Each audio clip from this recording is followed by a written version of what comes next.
welcome to Do the Right Thing, a weekly writing prompt podcast. I'm Matthias. And I'm Jarvis. Jarvis and I are aspiring writers, but we don't write enough. Yeah, we never do. So, we're going to do a little challenge. Each week, we set a timer for 30 minutes and write a complete short story. Our goal is to use at least 3 randomly generated words. Then we come on the podcast, we read the stories, we talk about what we've learned in writing them, and then we talk about stories written by you listeners. Yes. We're simply here to help you do the best you can. That's the first time we haven't read from the script in since we made a script. Yeah, I think. So please tell us how you felt about that. I feel it will go a lot smoother after we edit all of it. On a scale to a Blue's Clues episode to Lost, how predictable was that intro? You know? Oh, I'm not sure which one of those is more predictable. Blue's Clues. Are you sure? Lost is all over the place. But have you seen a full episode of Blue's Clues? Yeah. What? Steve just kept pulling out those books and hopping in them every time. You have a Blue's Clues reference in your story, don't you? I do, yes. Mostly because, well, not to go into too much detail, but I was thinking, what do children like? Why did you say it like that? Because that's how I was thinking. And I came up with the idea that I know one thing that I enjoyed as a kid and something that the audience might get is Blue's Clues. Specifically, the switch over from the first host to the second host. Look, we don't have time to get into the controversy that your story is based upon just yet. Okay. So let's save that for later. Yeah. All I'm going to say. First host? He did you heard the snorting sound, audience, but it was a reminiscent of like snorting cocaine. Yes. That's what that's supposed to be. Off of your key, as you do when you're an adult. Okay. So we don't have a guest this week. We had one lined up, but unfortunately, college happens and things go wrong. And life in general, work, just, stuff falls through sadly. Speaking of college and things going wrong, we are thinking of rescheduling the podcast to fit with our college schedules. We haven't decided on exactly what days it's going to be, yes, but it's still going to be probably a 3-day break between recording, as in the deadline for doing the right thing, yes, and uploading. And we're kind of thinking of possibly doing it closer to the end of the week, only because I know with my schedule, if I'm not in class, I'm working, and if I'm not working, I'm doing homework. So it's most my tentative not announcement, not guess, message board. My tentative plan is for it to be recorded on Fridays and come out on Mondays, but that might change. So if you have any comments, any suggestions, it kind of really depends on our schedule, not on yours. But your opinion does to definitely weigh in, because you are the people that are listening to it. And it would be really great to have our first Do the Right Thing email, because we haven't got one yet. So. Yes, not a single one. I feel mostly because no one uses email. Normally we just, tap our temples and then upload our I feel like a lot of things are getting kind of left behind now that we can just talk to each other in our heads. Like Facebook? Yeah.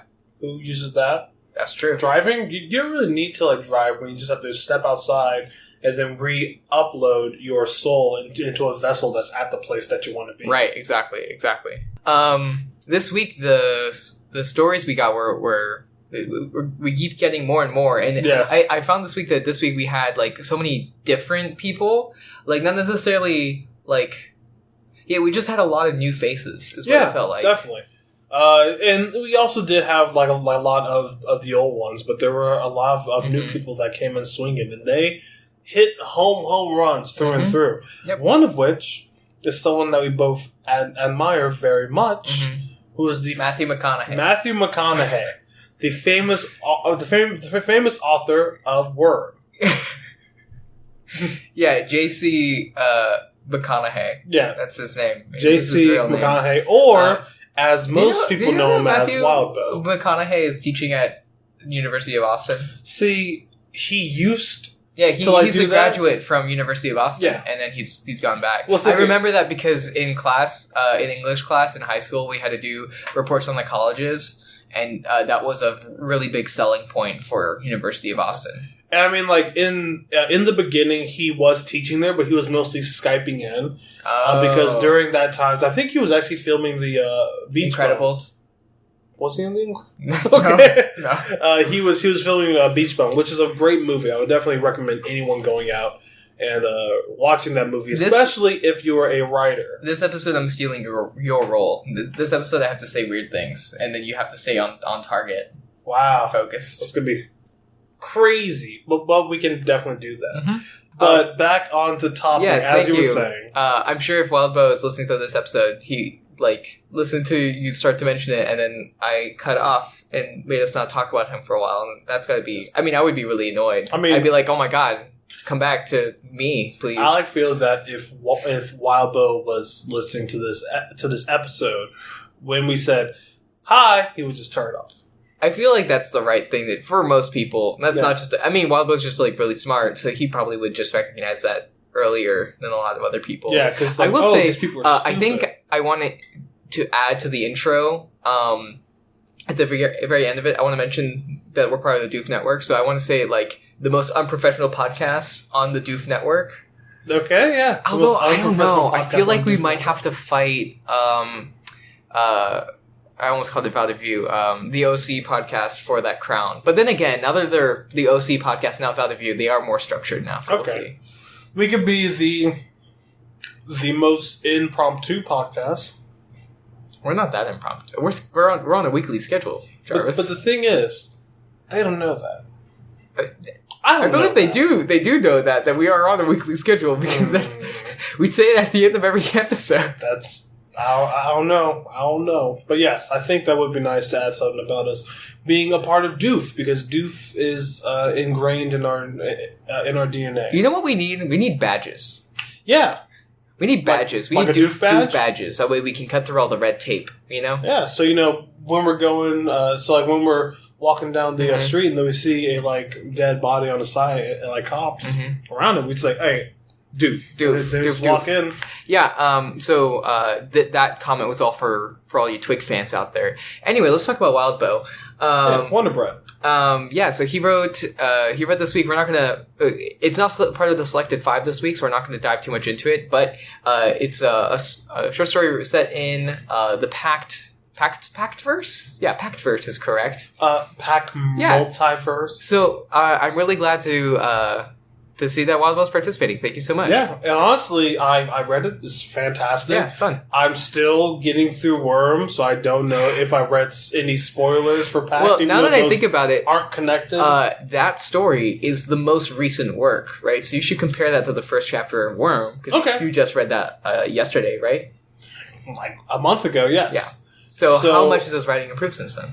Okay, I will say that the characters are different. The setting is definitely different, but those things are different. I would say that this short story, unrelated to the Pact story, but set in the Pact verse, not related to Worm or Twig, is set in a different setting than Worm. Yeah, it has different characters. So for me, I would agree. That's a huge negative. Oh, okay, yeah. Okay. I wish he had just stuck to what I know. Yeah, and never branch out. Yeah. But no, I feel like I feel like I agree with a lot of certain fans of Wildbow that he should exclusively write about Taylor, Brian, Lisa, Alec, and Rachel, and no one else. No side characters. Because if you just those 5. If you really think about it, does anything else matter? He should write a story of them in a coffee shop. He's running a coffee shop. Yeah. All the customers are faceless. No names. And it's just the 5 of them.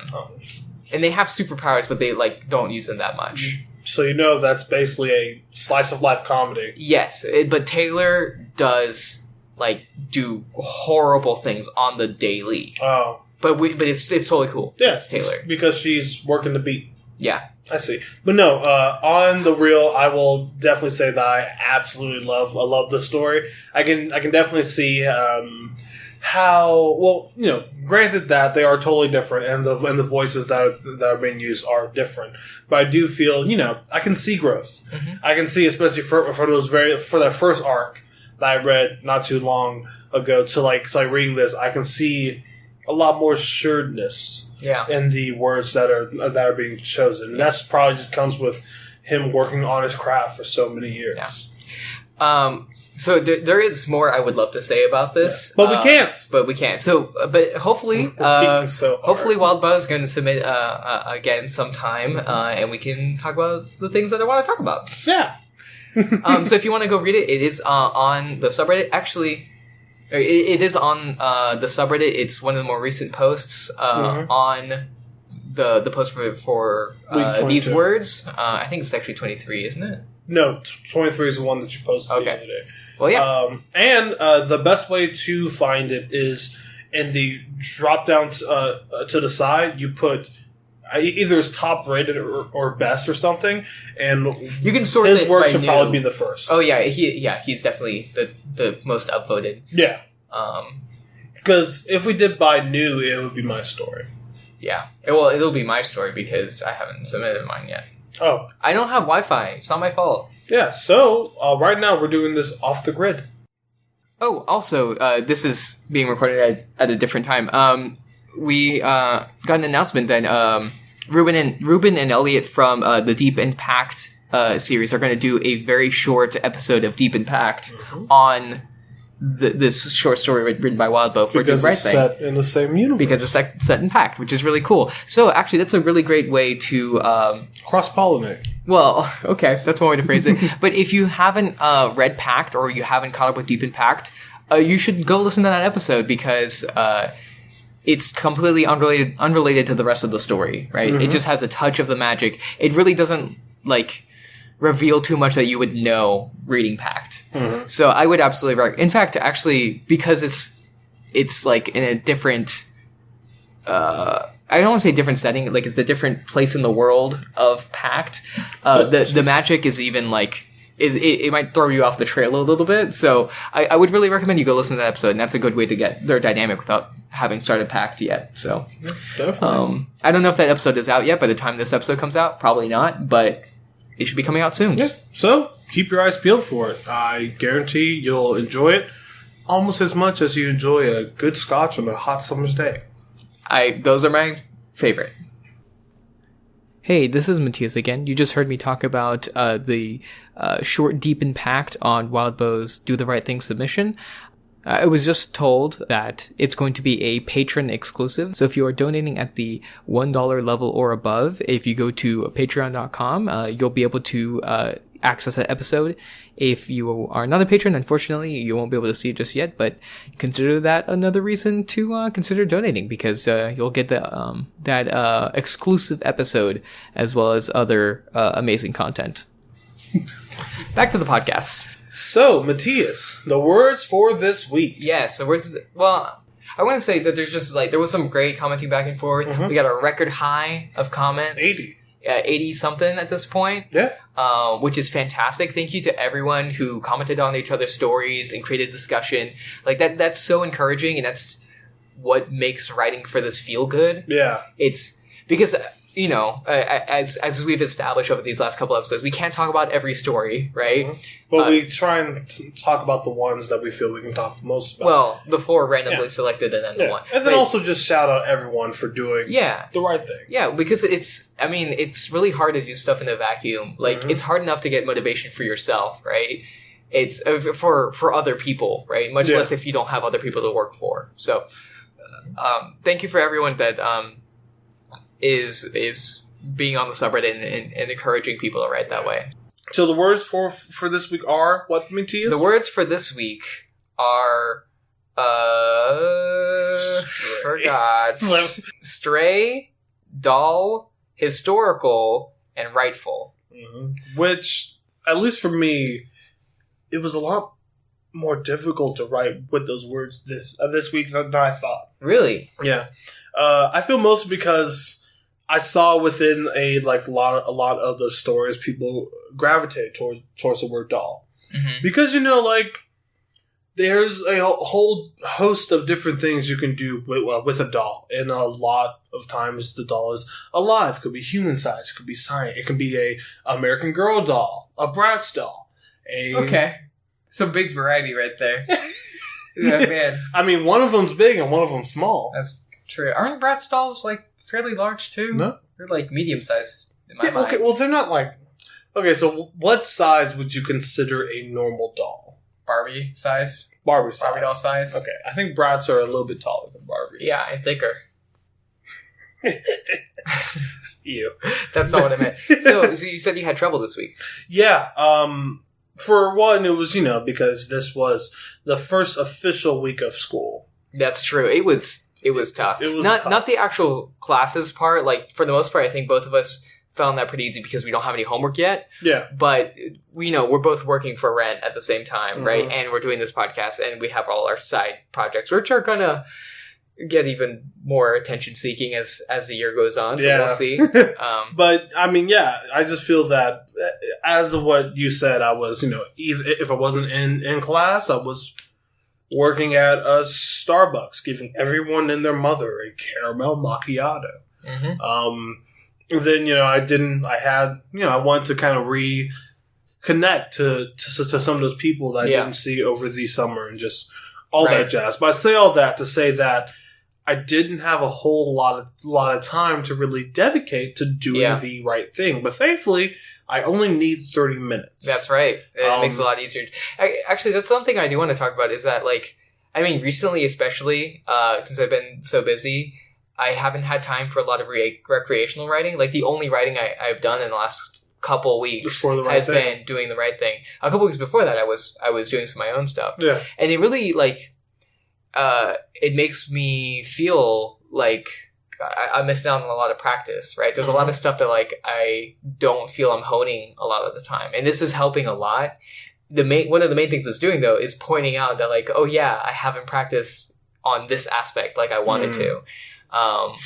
But the great thing is that I wouldn't have been aware if I hadn't been doing the right thing. So yeah, I will say though, throughout the stressors of life, doing the right thing is definitely very grounding for me. Yeah, because I want to spend so much more time working on these larger projects that I've been hammering out for years and years, but for me, I have to get in that mindset, and it takes a while for me to really get into it and find that thread that I can follow throughout the story. But with the right thing, it's very quick. It's very easy just to hop in because, as we always say, it's that lack of stress when it comes to it's that you don't have to get it right, and you don't. Well, another thing that I've noticed is that a lot of times with some of my bigger world building ideas, I'm like, oh my gosh, I want to do this. I want to do this right, right? And that's a bad mindset to get into. That you're going to have to mess up your great idea before you get it right anyway. Yeah. But this is a good way to just get around that block because it's ooh, I should write this scene, but I know I'm not in a good mood right now, and I know it's not going to turn out well, so I won't do it. But you need it, otherwise you're never going to do it. Exactly. So yeah, truth be told, the best thing you can possibly do is to write on something when you're in the exact opposite mood. Yeah. Because in a sense, inspiration can only take you so far. That over exaggerated feeling that you have to put something down on the page comes and goes very quickly. Yeah. So you kind of have to at least treat it, how I see it, kind of like a business. Yeah. To where you are clocking in. Right. Sometimes, a lot of times for me, writing is fucking hard. Yeah. It's difficult. It can be actually, tatorturous. It's hurting me to continue writing. The worst part is when you just can't find the words. Yeah, and not in an emotional way. Not in oh, this scene's affecting me so hard. It hurts me. No, as in oh my god, I want to do literally anything but this right now. Yeah. But you have to get through that. And it does really get easier. I haven't had that feeling in a while, which is really encouraging because for, almost a year, that was what it felt every time I wrote. in that, even though I really wanted to write. So you just got to cultivate it. You have to cultivate it. And I think, like, for me, going into it and, like, growing overall, it came down to a fundamental change of thought when it came to writing. That being inspired and, like, having all these other things at play is great and good, and that's how you start something. Mm-hmm. But if you want to finish anything, you have to work through it, and you might even grow to hate it, but you have to always know that the end goal is something that you're going to be proud of. Yeah. And just doing it every day, whether it's the right thing or something else, is, I don't know, it's, what's a good analogy? Especially like laying down concrete, right? Yeah, okay.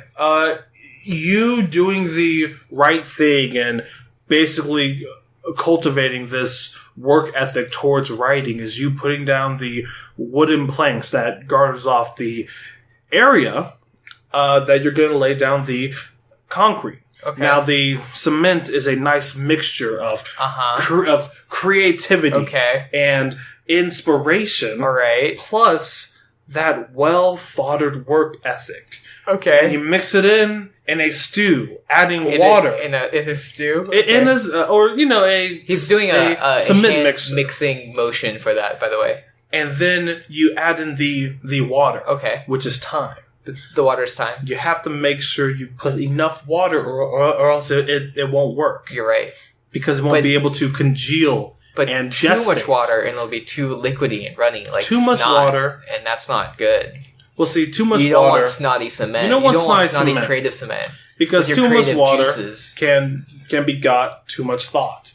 And when you overthink something, that's when it starts to deviate more so on your fear than what needs to happen within a piece. So then you lay down that nice mixture, and then you already have the boundaries, that is your work ethic, and bada bing, bada boom, you've made one square on the sidewalk to success. Oh my god. I was getting ready to do my quick, like, shut down, move on thing, and I just couldn't with that line. So that was actually Jarvis's story. That was his story. Right that there. Was it. Thank you. Thank you for your time. You guys have a great night. Good night. And make sure to do the right thing. Yeah. Okay. But on the actual stories, Matthias, how was the process of doing the right thing this week? I'll just go through it quick. It was pretty alright. I've been busy, so I left it extremely last minute. Yeah. As in like a day late last minute. I'm allowed to do that. You guys are not. Yeah, do it as soon as you can. I'm just kidding. It was just. I'll talk about more when we get to my actual story, but it wasn't so bad, and it's I pulled out an old world building idea that I've been working on, nice. I mostly just used the names that I used before, but it's cool. So there'll be stuff to talk about. Okay, nice. So let's go into your story. So, Jarvis, what's the name of your piece, and then what should we know before we go into it? The name of it is Home, and...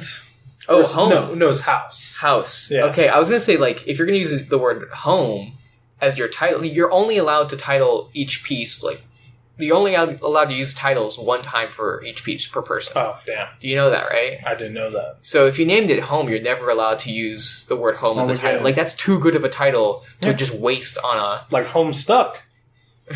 Everyone forgot about Homestuck. Yeah, it's weird how it's left behind. It was really a cultural phenomenon. It was really cool. And, you see, I got in late. Was it cool? It was cool for nerds.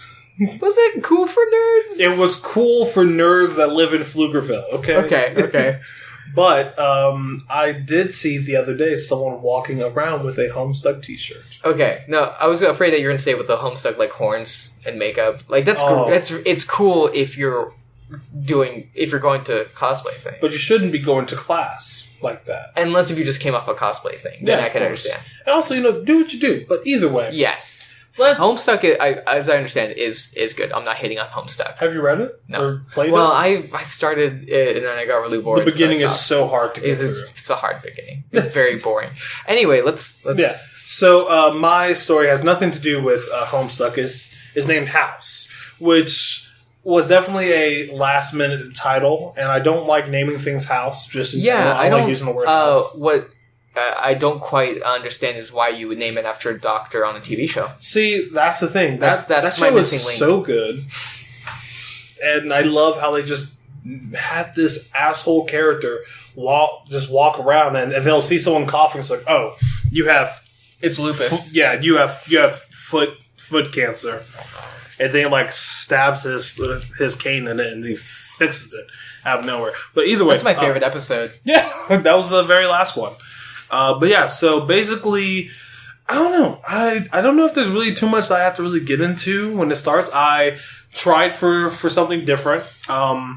I was initially going to write something totally different, and then I ended up actually writing a second one that I was going to do on this show. But this morning, as I was reading through the one that I did end up posting, I kind of saw where I was going, and I saw that, I don't know, I had a lot of ideas going into it, and I just feel that for this week, the first story that I wrote would just be probably better, and, save, yeah, and I don't know, I enjoyed it on a different level than I enjoy other things that I write, so, yeah, I guess I can just get into it. Yeah, go ahead. The title for this piece by Jarvis D. Lister is House. I came to life in Sarah's first dream, created in a childish wish for someone to play with when the house is empty and stale. At first, she thought nothing of it, accepted that her favorite Bratz doll one day grew the vocal cords to speak and maneuverable joints that mimicked movements within the confines of plastic and paint. I knew everything about her and the bubbly thoughts that populated her days. From snack time to playtime to tea time and nap. I was right there with her, keeping her calm, keeping her safe and at ease, wrapped in a tattered blanket she always wore like a cape. She kept me a secret, of course. Even a child who's as nonchalant as can be still knows that dolls aren't supposed to talk, let alone live out lives in her pink and white dollhouse.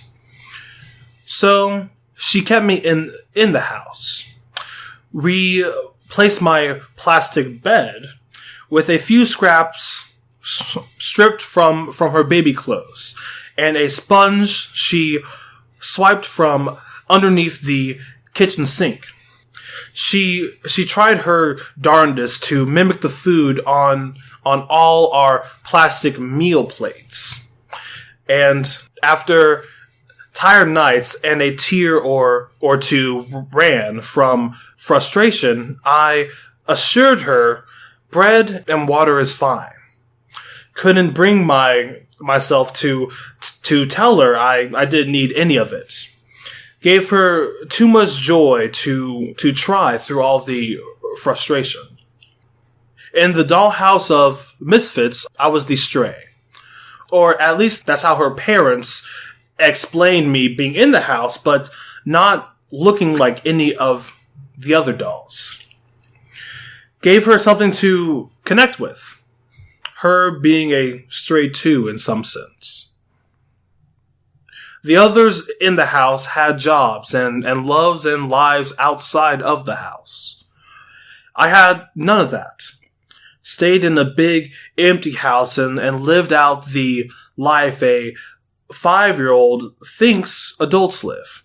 Cooking, sitting on the couch, sleeping, balancing something called a checkbook, and stressing out about bills and debts. I didn't mind. Yeah, there's more space and purpose outside of the dollhouse, and maybe I wanted to be more than a stressed out working woman that can never get it right. But I could tell, even from before, that I was always the one she'd never let go. Weeks into this new situation, and Sarah started asking questions about why I didn't wake up sooner. I wish so much that I could tell her anything beyond me just being a wish come true. That her love and joy breathed life into me, or I've been here the whole time and saw that her tears ran too often for me to not be there for her. That I wanted to be there when the yelling starts. That I could scare the monsters under her bed away so she can have sweet dreams of honey milk and candy falls. But I only know so much.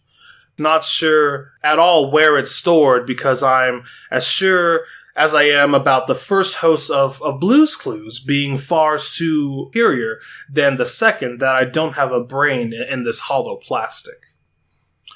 I remember on days where she left me alone in the big house thinking if she could wish many things into existence.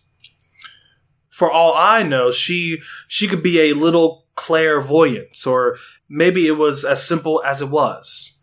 The wish of a child so powerful it sent a loose soul into a rightful vessel. Being a plaything gives you a lot of time to think. She stopped asking me those questions and grew up before my eyes.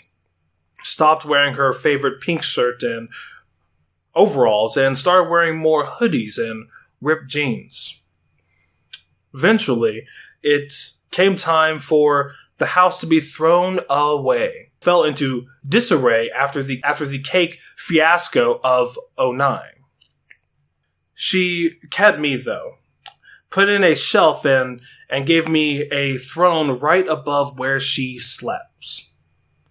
To watch over her dreams and grant her wishes as best I can. We stopped talking as much.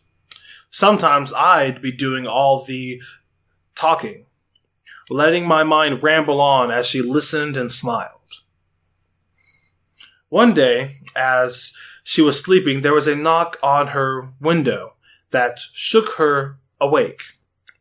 At first, she had a bit of panic, but that all turned into joy as she let the shaggy-haired boy in. They hugged, making sure to keep quiet, and started their way out the window. I called out, not knowing why she didn't ask her parents first, and she rushed back in, throwing me behind her dresser. From there, I could hear her explaining this weird ringtone she downloaded and that they should hurry before her parents wake up. The dresser finally moved sometime later. Looking down at me was Sarah, all grown up and sure of herself. She smiled like she did the first time I opened my eyes, gave me some bread and water before packing me up and tucking me into her bag. The next thing I knew, we were somewhere completely different. A small 2-person bedroom with wooden desks and a tiny sink in the middle. Sarah gave me a hug and brushed my hair. Put me down on some scraps of a old hoodie on the corner of her desk and laid me down. All right, a really beautiful story and nice. I mean, this is the Bratz version of Toy Story. Yeah. This is what happens, which I think is Toy Story 2 that's more like this. Toy Story 3, really, right? Toy Story 3. Yeah. Well, I mean, I guess it's 2 and 3 because it's that like growing up process. It's the growing up process. Yeah, I liked it very much, and I thought it was really, really sweet by the end. So you have this doll kind of witnessing this girl's life. I liked all the touches of what's going wrong in the house. Yeah. Sorry, the levels were off. What's going wrong in the house is just like is the normal for both the doll and the girl. Yeah. Like that she when she plays with the doll sits on the couch and does stuff and balances a checkbook and worries about bills and debts. Yeah, worries and stresses out. That's not good. Yeah. That's not a good sign. I will say I'm not entirely... I think I understand on the second read-through of what the ending is. Yeah. It's that she goes to college, yes. right? And so she gets left in the dresser when the girl runs away, and eventually the girl comes back and pulls her out of the dresser and takes her to college. Yeah. I didn't intend it to seem like she ran away. Okay. Just that, she snuck out with a boy. So she put her in the dresser, and then when she came back, she just didn't take her out. Yeah. Yeah, okay. Because, at that time, it's just, you outgrow your toys. But in the last paragraph, basically, where she goes to college, I modeled that college dorm after my college dorm in Kerr Hall. Yeah, with tiny sink and wooden desks. And nothing else. Nothing else. There's a tiny sink, there's a wooden desk, and there was a whole bunch of Coke bottles everywhere. Yeah. Because that's bottles of cocaine. Yeah, bottles of cocaine. Yeah, just majoring in chemistry. Chemistry, yeah. So I thought it was a really nice journey. So, although I'm wondering how much of it was the intentional inspiration of Toy Story and stuff like that. Because, there's only so many ways to do a doll coming to life, right? Yeah.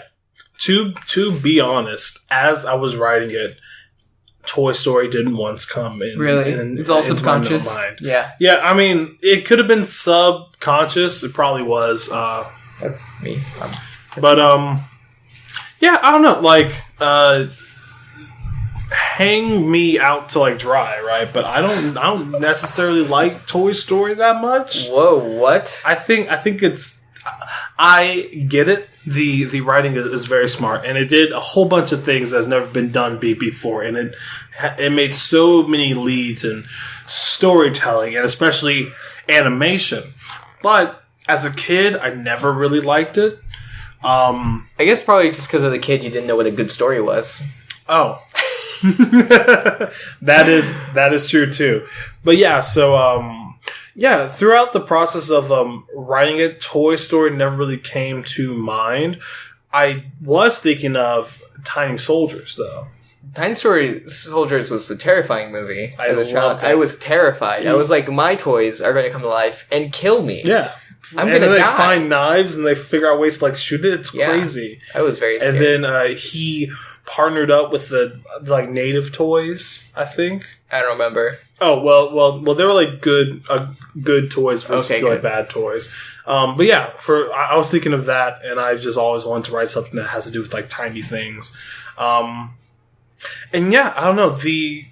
At first I wanted to spend most of the story with Sarah as she was younger, only because during that time, Sarah and this Bratz doll would have the biggest connection. Right, of course. Because it was, in my mind, her only friend with all these other things happening within this house, and how, when I guess the mother is gone, it feels stale and very, very empty. Sure. And, I don't know, I've definitely felt that in a house when I was younger, and I kind of wanted to capture that. But after writing more, I kind of found out that I'm not sure what the story would be there, especially within the confines of the 30 minutes that I used to write it. So I decided to say, oh, well, I'll just pass time. And, the conflict is that she's getting older, and of course she doesn't need her toys, but she never forgets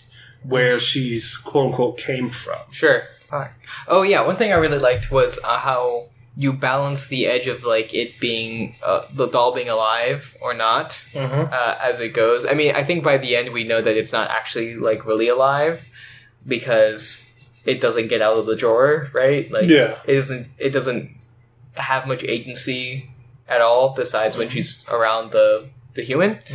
But in the beginning, it's definitely like you have her like having wants, right, to protect her from the yelling and the monsters under the bed and stuff like that. So it's an interesting seeing that progression of agency to not agency as the story progresses. Yeah, and that's like another thing that I kind of want to like delve into. Like, what would a doll that just came to life want?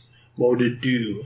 And I kind of saw it as if the doll is put behind the drawer or like in the like drawer, I don't know if it would do anything to really get out. Because like it doesn't know anything else besides like, oh, I hang out with this girl when she is here. Right. And I'm here to do this and that and this and that for her. So I don't know, I didn't really... Like, I wanted to explore that more, but of course, time. Right. And also, I didn't really know how to phrase it or what the theme I was really getting at was. Yeah, that happens. I don't know. But yeah, I was kind of bouncing back and forth as to how alive this doll really is. Because it can talk and it can move, but it doesn't need to eat food. And I think the main thing hollow. Is that it mostly thinks, and all of its actions can be like prescribed to the girl, pretty much. So another thing I want to talk about is this tone, right? So this story definitely has your patented Jarvis tone, but it's a big step in a different direction because no one's smoking cigarettes. Question: what is the patented Jarvis tone? You just have a very, very specific voice with these like kind of long sentences that like I do like long sentences that go in particular twisting directions, and then your kind of out of nowhere idioms or just like decisions of phrasing, or references like the Blue's Clues thing, out of nowhere. I mean not completely out of nowhere, but like very specific things. And none of what I'm describing is bad in any way. Yeah, of course. That's just you. I just don't know what the Jarvis tones are. But you said that it is going in a different direction. Yeah, because no one's smoking cigarettes. Yes. And no one is extremely melancholy. Everyone's like maybe a little bit melancholy in this, but it's not extremely melancholy. Yeah, and I feel like, I don't know, I was trying to like... So, like, when I started writing it, I sat down and was like, I have to figure out what joy is. Okay. And then I just went through my, like, database of just feelings like joy. Okay. He's looking around the room right now as if, like, he's looking about all the calculations in the air. Okay. And then I found it, and I thought, you know what? Nothing is more joyful than a child just being with their thoughts. Is that inherently joyful? I know as a kid, the best parts of my entire life was when I will wake up early and I would have to like let mom out. Basically, she would... Okay, let me explain. She would go to work early in the morning, so I would have to get up, say, hi, how are you doing? And then I'll like walk her downstairs and then she'll leave and then I'll lock the door. Okay, because the way you've said that, it sounded like you had to let her out of her cage. Yeah, in the morning. I guess you have to go to work, Mom. But yeah, so she would leave, and then I would be by myself, and I would grab a whole bunch of just like journal paper, and I would sit down, and I would just open up my mind. Did you to any thoughts? Did you really do that? Yeah, that's crazy. And then I would just start either drawing comic books or stories, or just whatever came to mind. I would jot it down, and I have never felt happier than in those moments. Wow. Because it was just free, full-flowing thought. It was free-flowing creativity, and I felt that I was living in these worlds that I was building. Wow. See, I just played video games all day forever. Oh, well, I did that too. I got hooked on World of Warcraft pretty early, and that probably has ruined my life so far. Yeah. Are you happy for WoW Classic? My brother certainly is. He's still addicted. I saw him playing the other day. It's a good game. Just wow, that's That dopamine. I just can't get past the graphics. It's not in 8K how I like it. Okay. One little tangent, a fun story. I used to be a bad person on World of Warcraft because as a kid, right? So you can join guilds, right, of other players, right? So groups of other players. And often what they do is they have like a guild bank. So a big bank that all the players can donate stuff, right? And they can also take stuff out, right? And so it creates this like nice little community where, you know, everyone has some resources to pull out and can do other stuff. So what I would do is every single day, you get an amount you can withdraw every day, like 1 or 2 items or whatever. I would find whatever the most expensive thing is on there, and I would take it, and I would sell it. But here's what makes it worse. Okay, that's already bad because I'm just trying to get money. Yeah. Here's what makes it worse is that the price on it that I sold it just to the normal NPCs, okay, to the normal stores. When it's worth like 20 times the price on the auction house when you sell to other players. Oh wow! So I was just throwing away money, basically. So you just lowballed the item.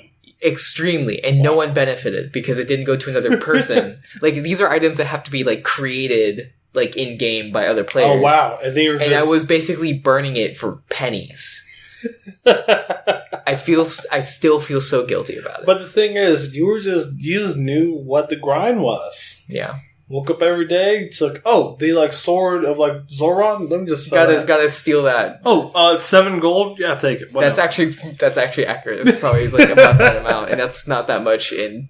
Oh no, not at all. Anyway, that's my little tangent. What were we talking about? Oh yeah, your very artistic childhood. Oh yes, very my very expressive indie and angsty upbringing. That sound, yeah. But yeah, so that was the most joyous I have ever thought. So I tried to, at first I tried to implement as much of that joy as possible, but I am doing it from the point of view of a doll. So the doll, of course, doesn't feel all that joy and look, and, you know, just different eyes and different things. So I don't know. I do feel that definitely a very lighter tone. It's in a very... I would say lighter tone, same voice. Yeah? That's what I would say. Okay. Yep. Lighter tone, same voice. I mean, you don't really have to change up the voice. I mean, it's still your voice. Yeah. So. It's not a noir. So yes, that's it's not good. Noir, but it's not quite cheerleader yet. Yeah, but here's the thing, right? Mm-hmm. I save my cheerleader tones for my scripts. That's not how writing works. You don't save up. Well, see, okay, how I feel is that different things cause for different tones.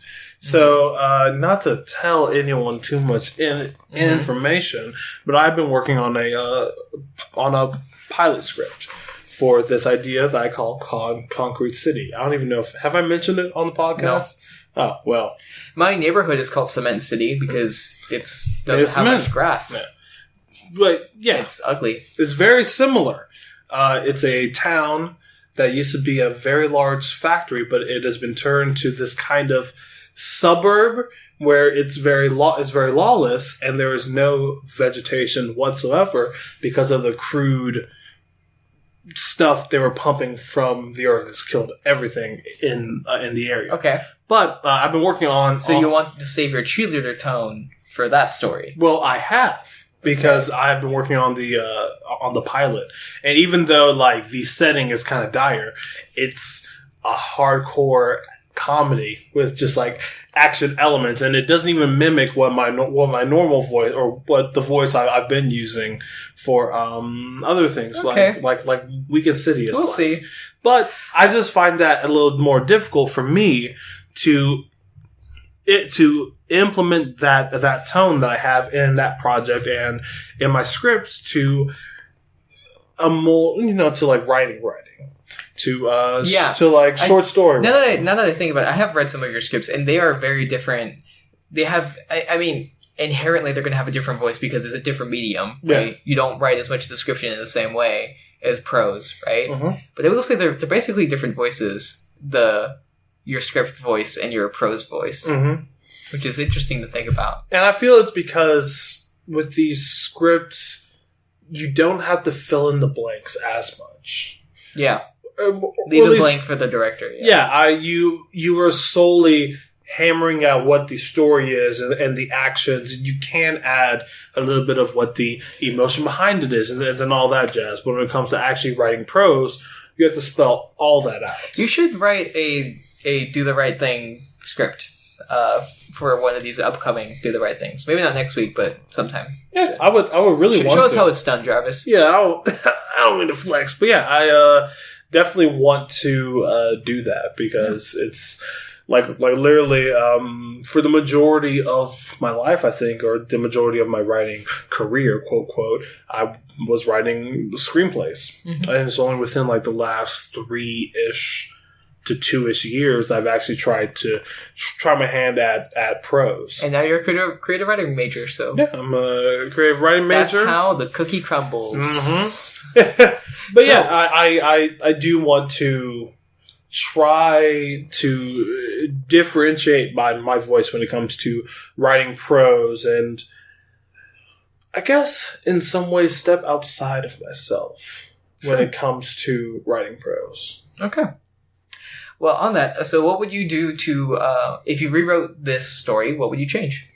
Going from top to bottom, I would start off with probably doing a little bit more description of what this dollhouse looks like on the inside, because I know there are like a few lines that says, yeah, when like Sarah's gone, it gives me a lot of time to think, but at the same time, I could add some subtle, like creepy, maybe even horror-esque pieces to it. Because think about how terrifying it is to be a doll in a closed dollhouse. Okay, that would be a very different direction. Mm-hmm. Very different. But I think that would be edging closer to the story that I wish I had the time to tell. Sure. Something that's a lot more from the perspective of the doll and not this kind of like eagle eye type story that I ended up writing. And then I would definitely go into more in depth on that like middle age with Sarah. Okay. When she starts to not really talk to the doll as much, I would describe a lot more of what she looks like, how the room has changed over time. These are things I didn't even mention. Yeah, that would be a good angle to take it. So I do have a question about this story. So where do you see the heart of the story? Is it about the doll and the perspective of the doll, or is it about the girl and her? In her life, or is it about their relationship specifically?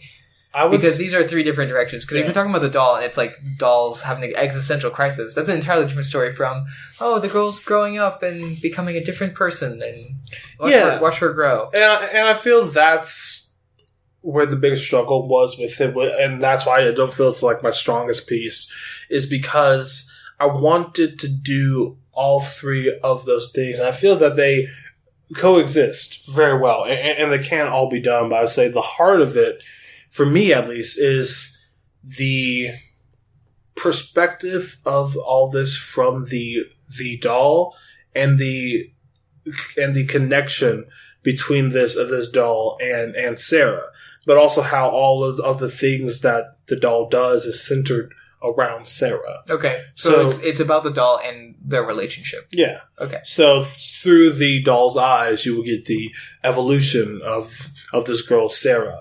And you will see subtle hints over time as, like, how the certain things that are outside of this room, outside of this dollhouse, is affecting her.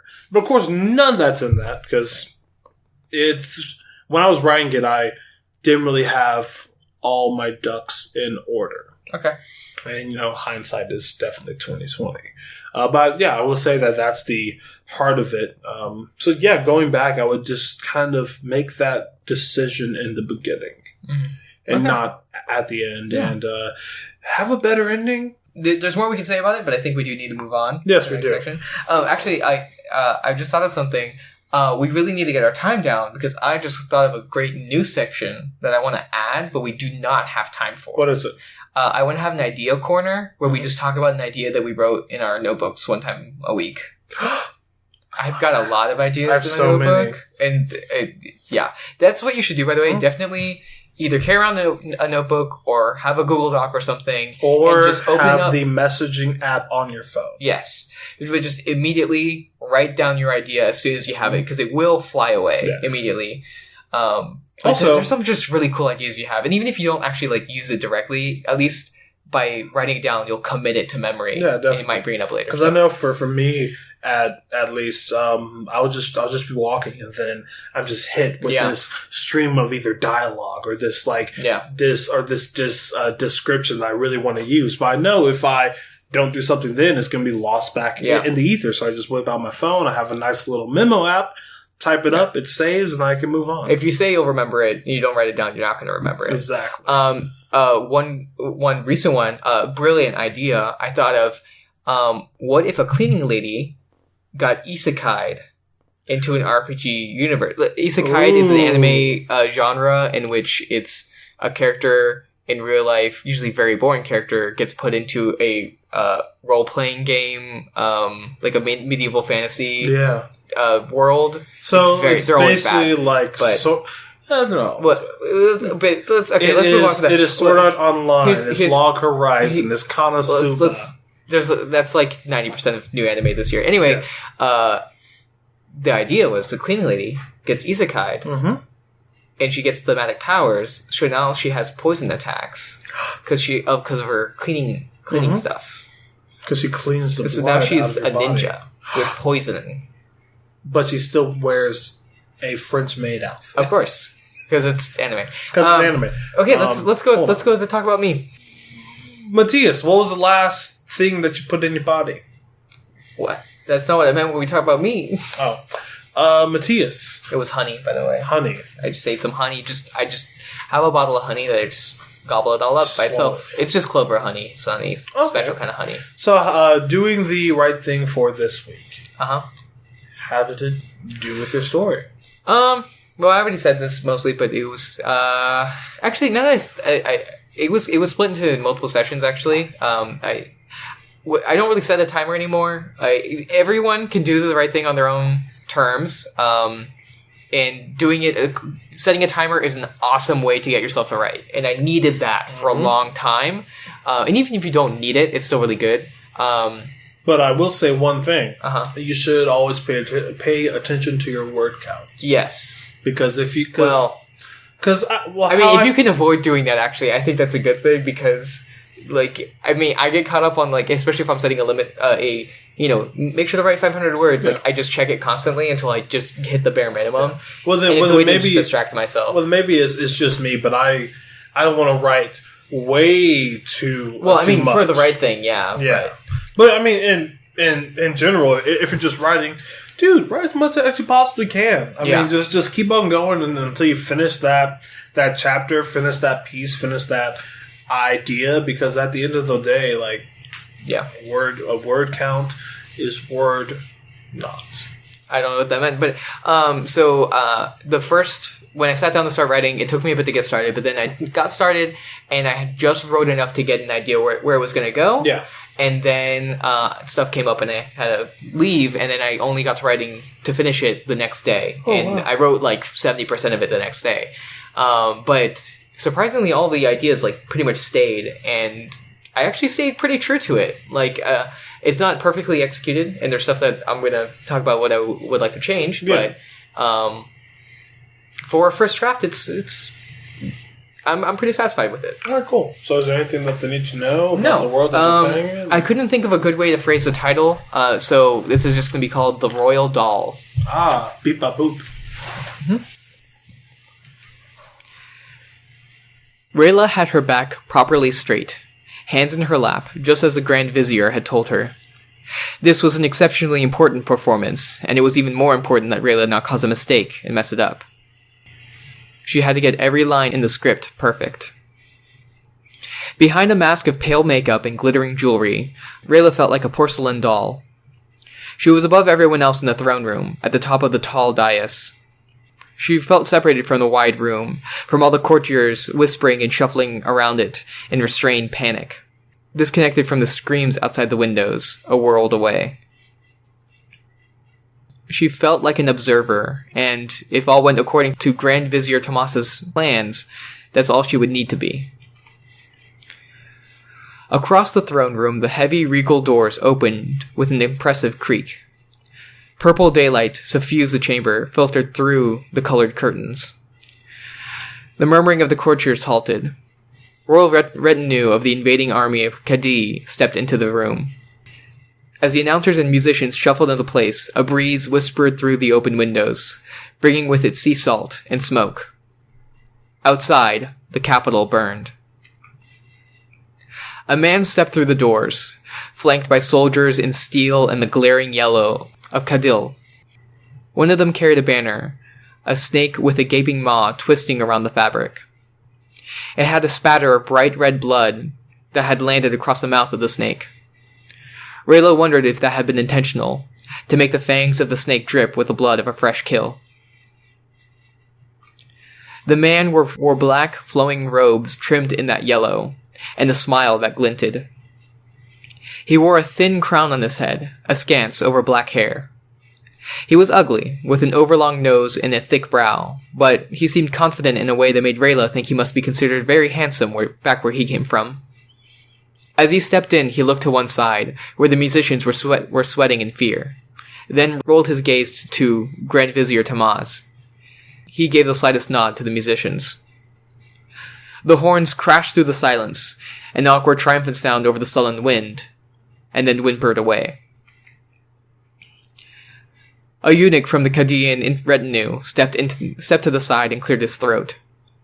His voice had only a hint of the clipped, jangling accent of Cadiz. The Prince Makima of Cadiz, ruler of Takla, conqueror of the northern waste, defender of the true faith of Akt, and third in line to the throne of the Empire of Cadiz. The announcer stepped back and away from the doors. Prince Makima strolled to the center of the hall, steps echoing. The sword at his belt rustled his black silk robes. Beside Rayla, only a single step down from her throne, Tomas straightened the purple robes of his new self-appointed office, Grand Vizier.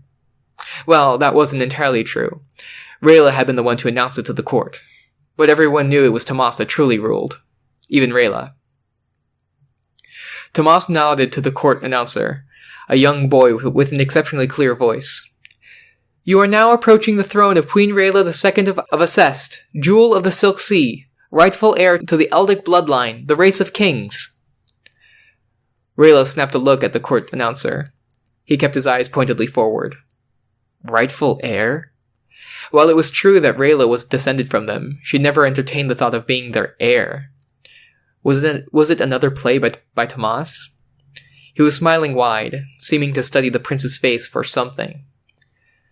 The announcer continued.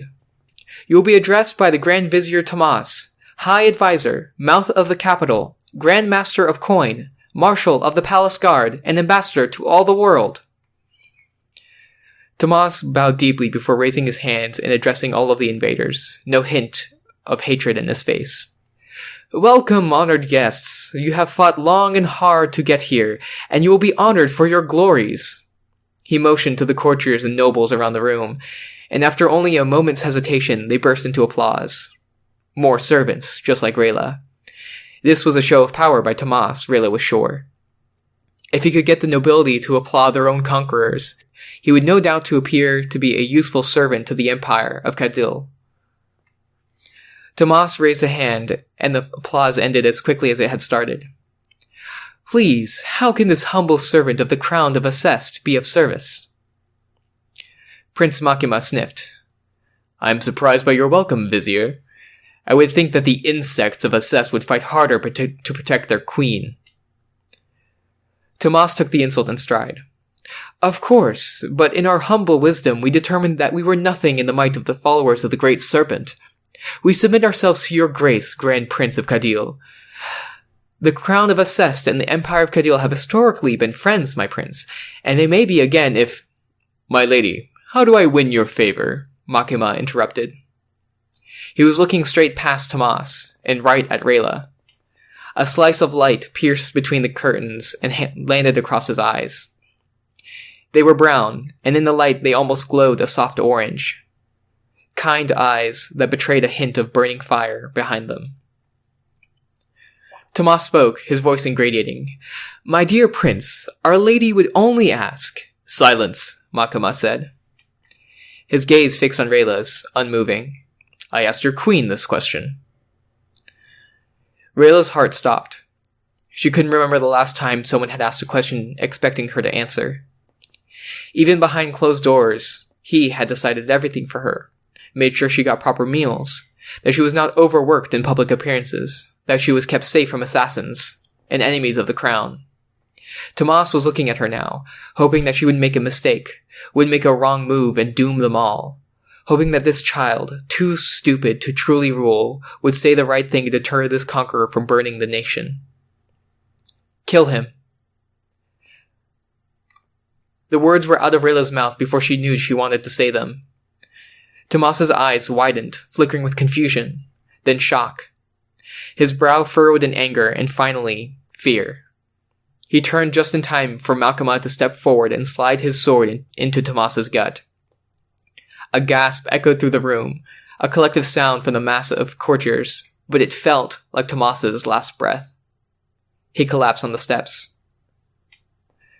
Red blossomed on the white marble steps, snaking a path through the cracks to collect beneath the feet of the prince. He bent and teared a handful of the Grand Vizier's silk purple robes, wiped his sword with them, and cast it aside. Makima looked up, gauging Rayla's reaction. Distantly, she felt her stomach in knots, but she also felt a weight fall off her shoulders. She made herself smile genuinely, and then raised an arm to the courtiers around the room. After a moment's hesitation, they burst into applause. That's the story. That was fantastic. I absolutely loved what you were doing there. So you said that it was part of a previous idea that you had. Yeah, so the names of Kadi, the reason I was going back on pronunciation and also figuring it out a little bit, I don't know how much of that is going to come through in the final recording as I, touch it up. But it's supposed to be that, like, the people of Assest, which is the nation being invaded, and the people of Kadi have, like, different pronunciations for Kadi, because, like, Kadi has, like, a kind of, like, really clipped and, like, not garbled. It's kind of, I don't want to say Middle Eastern, maybe Arabic, is like an Arabic accent, a little bit, where it's more pronounced like Coddle if you're from Kadi. Okay. But anyway, it doesn't really matter. This is just background. The name of Coddle is, from this other world building idea that I have with, like, a different princess that's also named Rayla that I just reused all the names, is what I'm saying.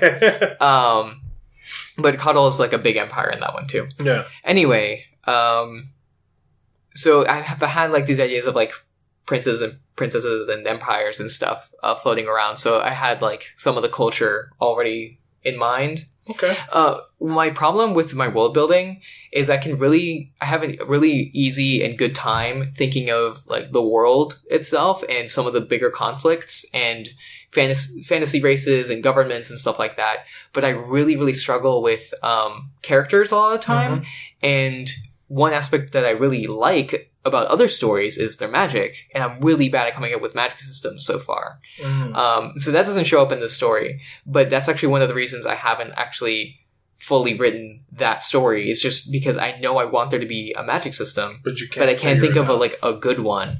So I just know that, like, it's going to be one of those things that, like, runs through the entire story, and so not knowing what it is really, like, I mean, I should listen to my own advice and just write it anyway. Yeah, just but balls to the wall. Yeah, it just makes me frustrated with, like, I can't write certain scenes because I have no idea what the magic is. Anyway. Yeah. Well, I mean, I know after reading it myself and you reading it out loud, it is very true. I get a strong sense that this place is real. That's fleshed out and that these are two totally different cultures. Whether it's in the name or the traditions that you can tell that these characters hold dear.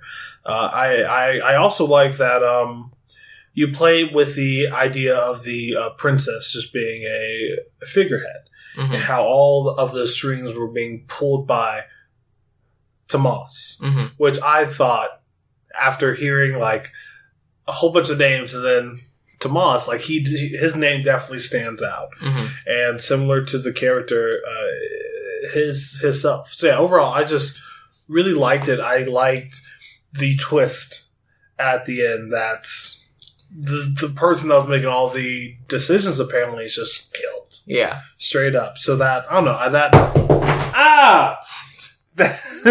that leads so many questions for me about where the future of this kingdom is going to go, and I'm looking for more. Yeah, in a lot of ways. There's a lot of plus stuff. So that idea, comes from the inevitable, completely necessary subversion of a trope, which, because I can't write a normal story, right? Yeah, of course. It has to be weird and quirky. Yeah. So I wanted to take the whole, because that happens all the time where, like, oh no, the queen's actually a puppet, but that's always a secondary character. I can't remember the last time I read, or the hell was that? That was a scream. I heard a scream in the background. It's fine. They're not screaming anymore, so I'm sure they're fine. It's called death, Matthias. Okay. But we never see a perspective. I notice a lot of times in stories they have, a character as a puppet, but we never see that perspective from the puppet. Yeah. Right? And so there's obviously...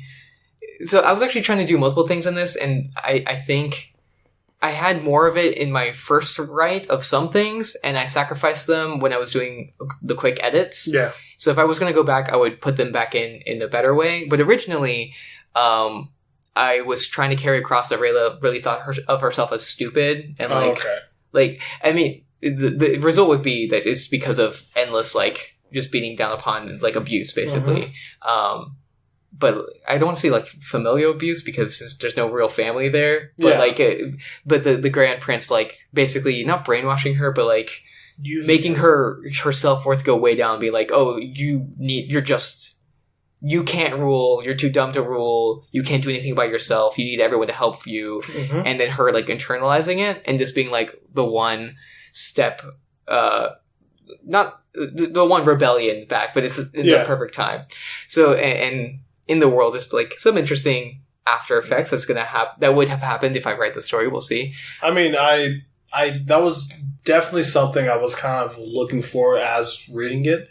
Is, of course, yes, it is a twist, and it's supposed to sometimes come out of nowhere. But I also you do want foreshadowing for sure. Yeah. Well, not even that. I just want a why that I can connect it to, which would come about if you go into detail as to the abuse. Yeah. Just everyone treating her very stupid. I mean, like, I got it because I know that trope. Yeah.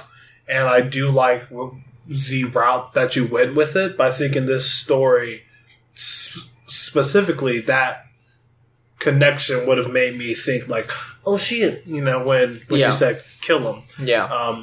But yeah, I think one thing that I might do is add a very short scene of before the Cadian retinue walks in, like just like maybe 3 or 4 paragraphs of what happens before, but like a quick exchange of, like, make sure you don't fuck this up, Rayla, or something like that, or some establishment of the power dynamic before the rest of it. Like, there was some other touches in there, like all of Rayla's titles are not actions. Like, she hasn't done anything. They are all, like, they're objectifying. She's the jewel of the Silk Sea, which is that was one that I was intentionally putting in there. And then I don't know how much it came across, but I meant for her questioning the rightful heir thing to be like, oh, Tomas is, like, trying to make her more appealing to the guy, and he's gonna like sell her off basically. Okay. But I ran out of time. I was actually like already over time near the end. And so I didn't spend as much time on that last dialogue. I kind of just like put the bare minimum of the exchange that I wanted to happen. Yeah. And I used historical, one of the... well, I mean, overall, it definitely worked. Like, going from beginning to end, it was a ride. And, I don't know, I've never really bought into a setting as quickly. Because, of course, it all takes place in a throne room. So it gives me the same feeling in my body as, like, 12 Angry Men. Even though those are completely differently, but it all takes place in one room. Okay. Going back, you were saying that you've always kind of struggled with character, and I like how you are definitely making these very different characters, and like I can see all these people going out after this event changed in some way and doing more. Like I thoroughly enjoyed the character himself, but also the possibility of who Tomas is. Yeah. Also was, yeah. Or the princess, or the prince, and all those people. One thing, this isn't in the story, and this won't matter unless if I write another chapter of this or whatever. But one idea that I have connected to this, one idea in my notebook that I pulled out for this actually is or that I would pull out because it's not in the story. But anyway, is the idea of like the grand chess master getting killed and everyone just dealing with all the half-finished plans because they can't be finished. Like the guy, the puppeteer controlling everything just like gets murdered, and then suddenly like, oh yeah, shit, he's actually doing like tons of stuff at the same. He actually was like trying his hardest to make things better. Well, and no one knows how to finish his because work. no one knows about half of them. Yeah. And they're just like, oh, why does this shipment of explosives show up? Like, oh, wait, he was going to do something with those. But also, that's like a really cool, like, that's an awesome story of people having to, like, retrace the steps of this maybe madman. Yeah. Or just, I don't know, just trying to learn for themselves, like, everything that he really did. Yeah. And then you kind of just... of course he's done bad things, but you appreciate the work post-mortem. Yeah.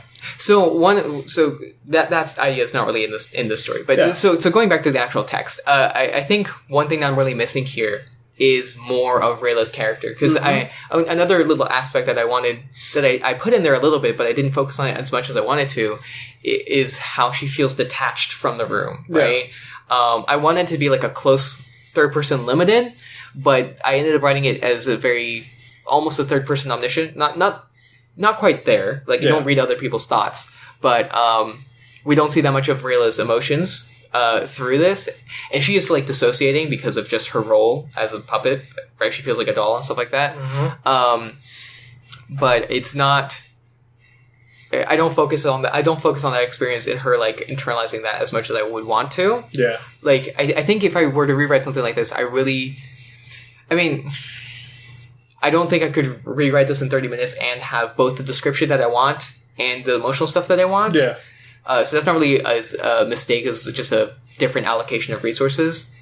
But if I were to go back and add, another 500, 800 words just to the scene, I would definitely spend a lot of it more on Rayla reacting and thinking and how she feels or how she doesn't feel about the situation. Or even not even those, but just like making the reader imagine how she should feel in that situation. Okay. Does that make sense? So you want to build that connection. Yeah. You want to just like give the reader all those pieces to figure that out. I want Rayla to feel extremely... I have a touch of it, but I want Rayla to feel extremely like conflicted about her killing Tomas. Like, there's a part of her that like instinctively needs freedom, but so much of the other parts of her are like, no, it's not even a possibility. But when reading it felt very vindictive. Yeah. Like it was just festering there, and she jumped at the first opportunity to kill him. Yeah, what I wanted to do was that it's more like she didn't even know that she was capable of saying that. Yeah. And I mean, everyone in the room is kind of at the Conqueror's mercy. Yeah, right? and they killed him. So I do like the line though, where you said like the words left her mouth before she even thought of it. Yeah, like that shows how instant that decision was, and it was without thought. It was solely off of the emotions that she was feeling at that time. And what I was trying to do in the paragraph before, when she's thinking about him, Makima asking her a question, was to kind of hint it towards a completely different direction of like, oh, she's going to think of something. She's going to say something about, I need you to spare my people or whatever, or something like that. Something that Tomas would approve of, right? And then go in a different direction and just kill Tomas, right? Yeah. And I think I half succeeded in that. I think if I, build up the rest of the story to have that feeling of she feels like it's the right thing to do to be obedient, and then subvert that with the instinctual kill him,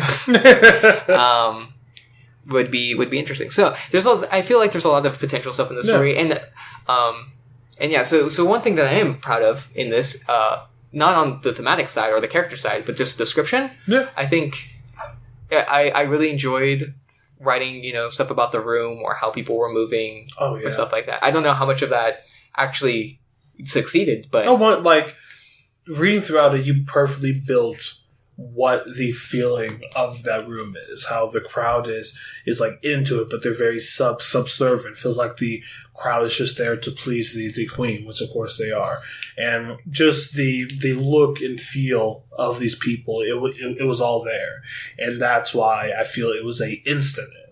As soon as I started reading the script, my mind went wild, and it built this out, and it built out these movements, and I think that's definitely one of the strongest parts of that, beyond just a lot of other themes that you're trying to play with. And at the end of the day, I honestly want to see more.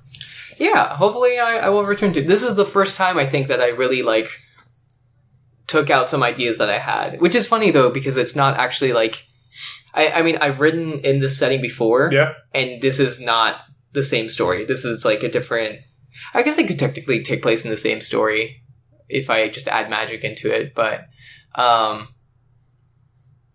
in the same world, not the same story. But it's interesting that I felt comfortable just twisting the world building I've done in a completely different direction.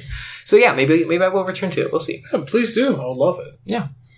I guess that's the perfect time to. Yeah, I can't really think of anything else to. I think we covered basically every aspect of the story. So now it's time to roll into y'all's favorite part. It's my favorite part too, actually. Yeah, and it is us talking about the stories that we have chosen for this week. And Matthias is going to pull those up and tell us what they are after I stop talking.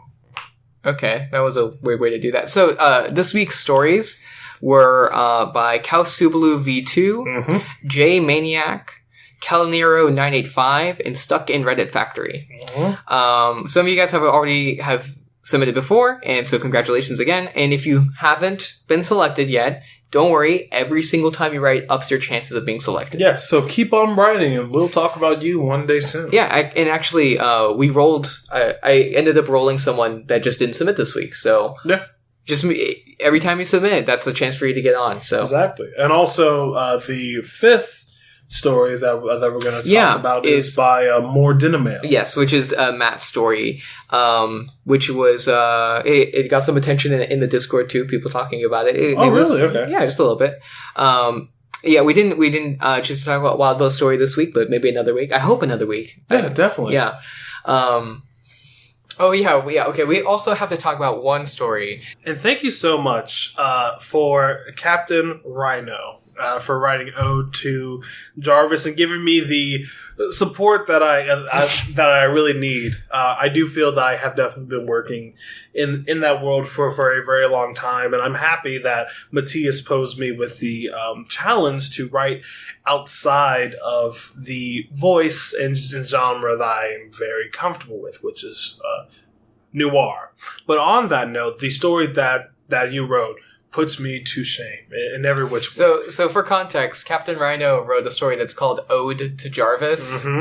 What's the rest of the title? It is Ode to Jarvis, or the dubious merits of sycophancy. Sycophancy. Yeah. What's that mean? A sycophant is someone that is like a servant of someone else. Yes. It's like really like groveling, and it's all like, "Oh, you're so great, and you should be in charge." And so, anyway, which I absolutely love how I captured all of the key elements that you need for a noir. There has to be a overarching sense of grief, a dirtiness yet wetness to the way that things are happening, a very taut, very tight point of view at the events that is kind of filtered through this person's twisted lens. Okay, and all of those things were playing very well with each other within the piece.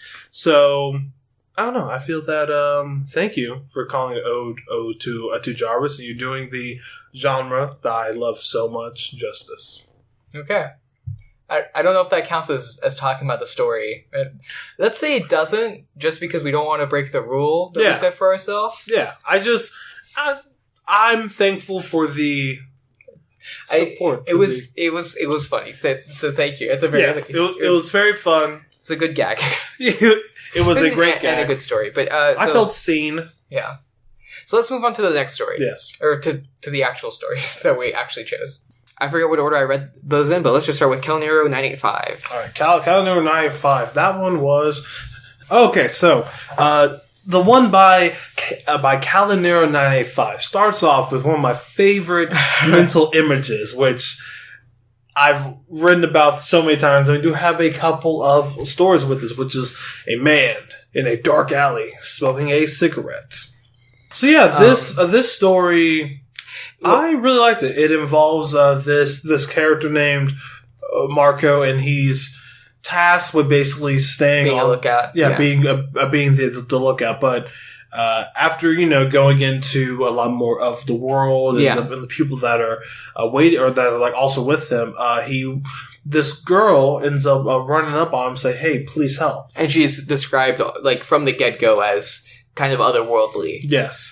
So he takes her to go and meet his gang. His gang, yeah. Yeah. And then they quickly find out after some really good dialogue that she is a doll, and that she is also being hunted. Yeah, she's a magic doll being hunted. Yes. And then the magical police come, I think, basically. They Freeze! have to Vegan police! Flee into the sewers, where another doll that looks exactly the same as the other doll that's escaping fight. The other doll looks like it's going to win until Marcos slams an object, I forgot what it was, into the evil doll's head. Destroying it. Yeah, so a couple of things that Calenero talked about. In the after description. Yeah. So they said that they don't feel really confident about that. We'll address that in a second.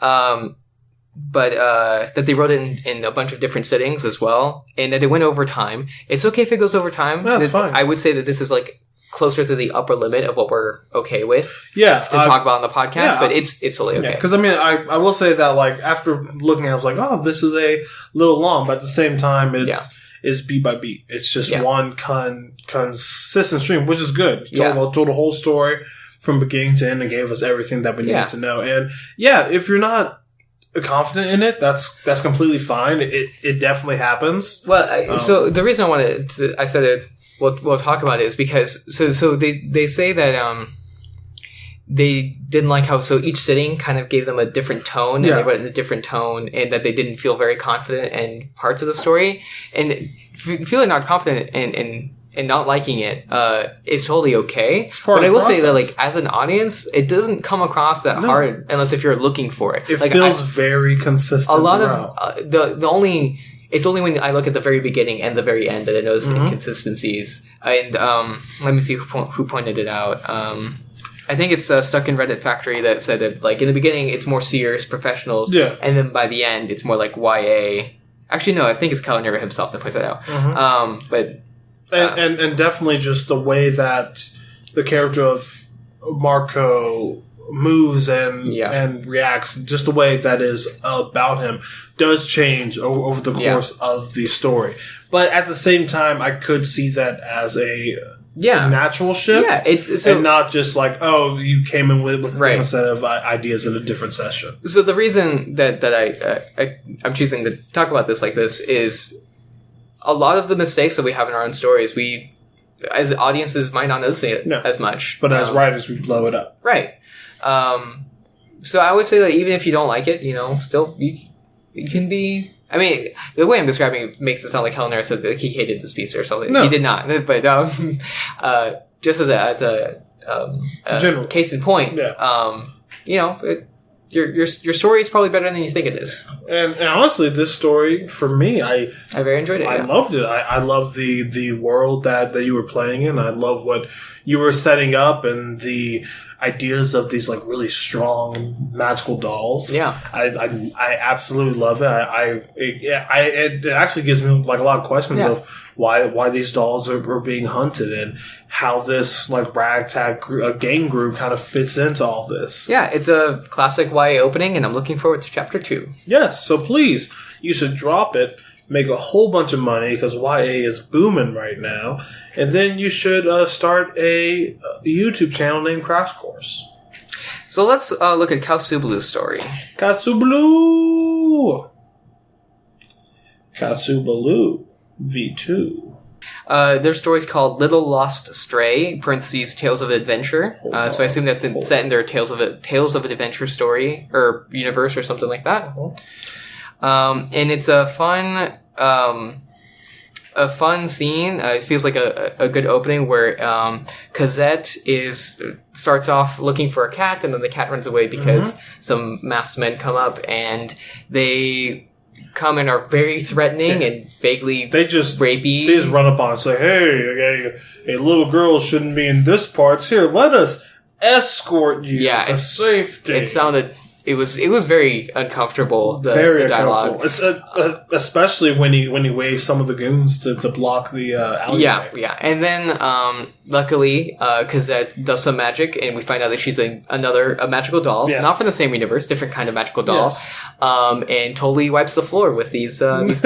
And then she continues to look for her cat. Yes, priorities. So I thought this was a real fun. World building, little romp. Definitely, yeah. And the action was well placed, pretty short and quick, which I liked. It was very clear what was going on. It was snappy, and you only use as many words as you needed to get that point across, so we didn't dwell over it too much. Yeah. And we found some more of the character of Colette, which we instantly like because she's looking for a kitten, which is always... If you like animals, you're a good character. That's just how it goes. Well, okay. I mean, let's be honest. DMX really likes dogs, but he also ran a dogfighting ring. Then you don't really like dogs. No, he loves them. Okay. If you like... Here's how it goes. If you like animals, you're a good person. Yes. If you make animals get hurt, you're a bad person. And that rule supersedes the first rule. What if you like getting animals? That's why Ash from Pokemon is evil. Wouldn't everyone from the Pokemon universe be evil? Okay. Except for Nurse Joy. Why not? Because she heals them. Yeah, but her also, Pokemon still fights. Professor Oak is pretty good. Yeah. He just makes them happy on his phone. You should choose one of these Pokemon. To go fight. Yeah. Anyway, so that's a quick way to get us to like a character. Yes, and also throughout the story, we got more pieces of this character. Yeah, and I really like so much as to how this character tried her best to not go into conflict and try to defuse the situation, but then of course had to go full force on them, and I don't know. I just really like how it turned out and all that. Okay, well, let's move on to the next story by Stuck in Reddit Factory. They left a lot of comments, so I'm having trouble finding the story. Thank you so much for doing that. A Heart Veiled in the Dark. And I really liked this one. It was about... so the main character is called The Stray, which I love what that is kind of... I love what it's saying about this character, only based off of their name. Yeah, because they're like very hobo-ish, and it's very much the whole character. So let's go through. So it's an interesting perspective. It's kind of like a darkness monster demon thing, and it's going and it finds a homeless man and finds the homeless man's doll, and then goes in and possesses it and kind of accesses the doll's memories, as I understand. Yes, that's kind of what I got from it. And kind of gets its feelings, and we get it's a Xeno alien perspective, where it doesn't experience feelings in the same way, but it needs them. Which honestly, I just love how out there it kind of was, because I would have never thought of this, especially when it comes to the words that were given, and it went to a very different route than I thought it was. For context, right before I read this, I was listening to Aqualung by Jethro Tull, I guess. Have you heard that song? You made me listen to it after listening to the Transformers theme song for 30 minutes. Yes. Which, that song, Aqualung, I absolutely love it.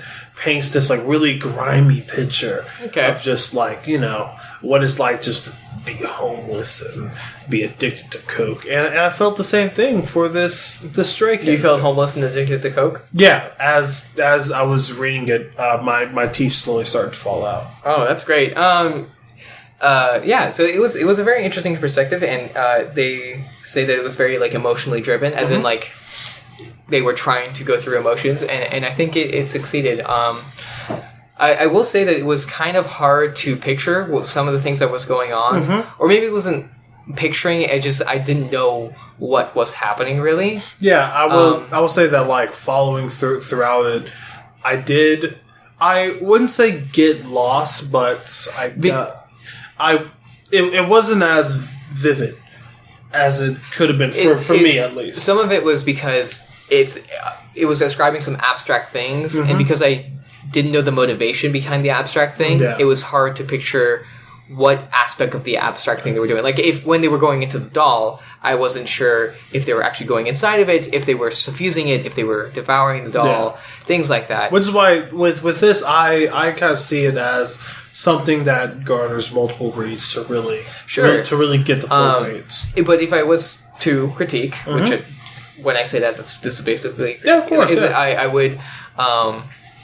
wonder if there's other ways to ground it, or to put some of these abstract things into a physical picture in action that we can basically relate to, ground it in a kind of physical reality. I mean, honestly, that can look like just describing a movement or an action, just something that takes the god's ether and pulls it down to what it really means, like what we as viewers see rather than feel.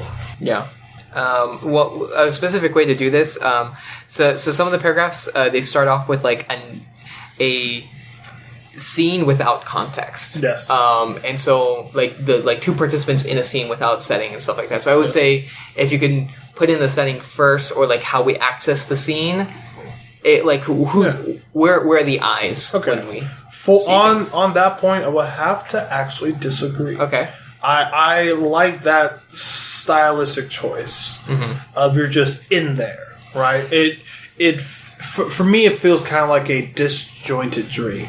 Yeah, in a sense, and yes, but my saying is that you should still add that setting. Yeah, I would say just starting off in the middle of something is great, but then you can also add breadcrumbs throughout to ground it. Well, the reason I say that I say start with setting before start with nouns before verbs. Yeah, I guess that's what I want to say, because I remember writing a story, and the way I started it off was it was supposed to be basically a chest burster coming out of someone's chest, basically, more or less.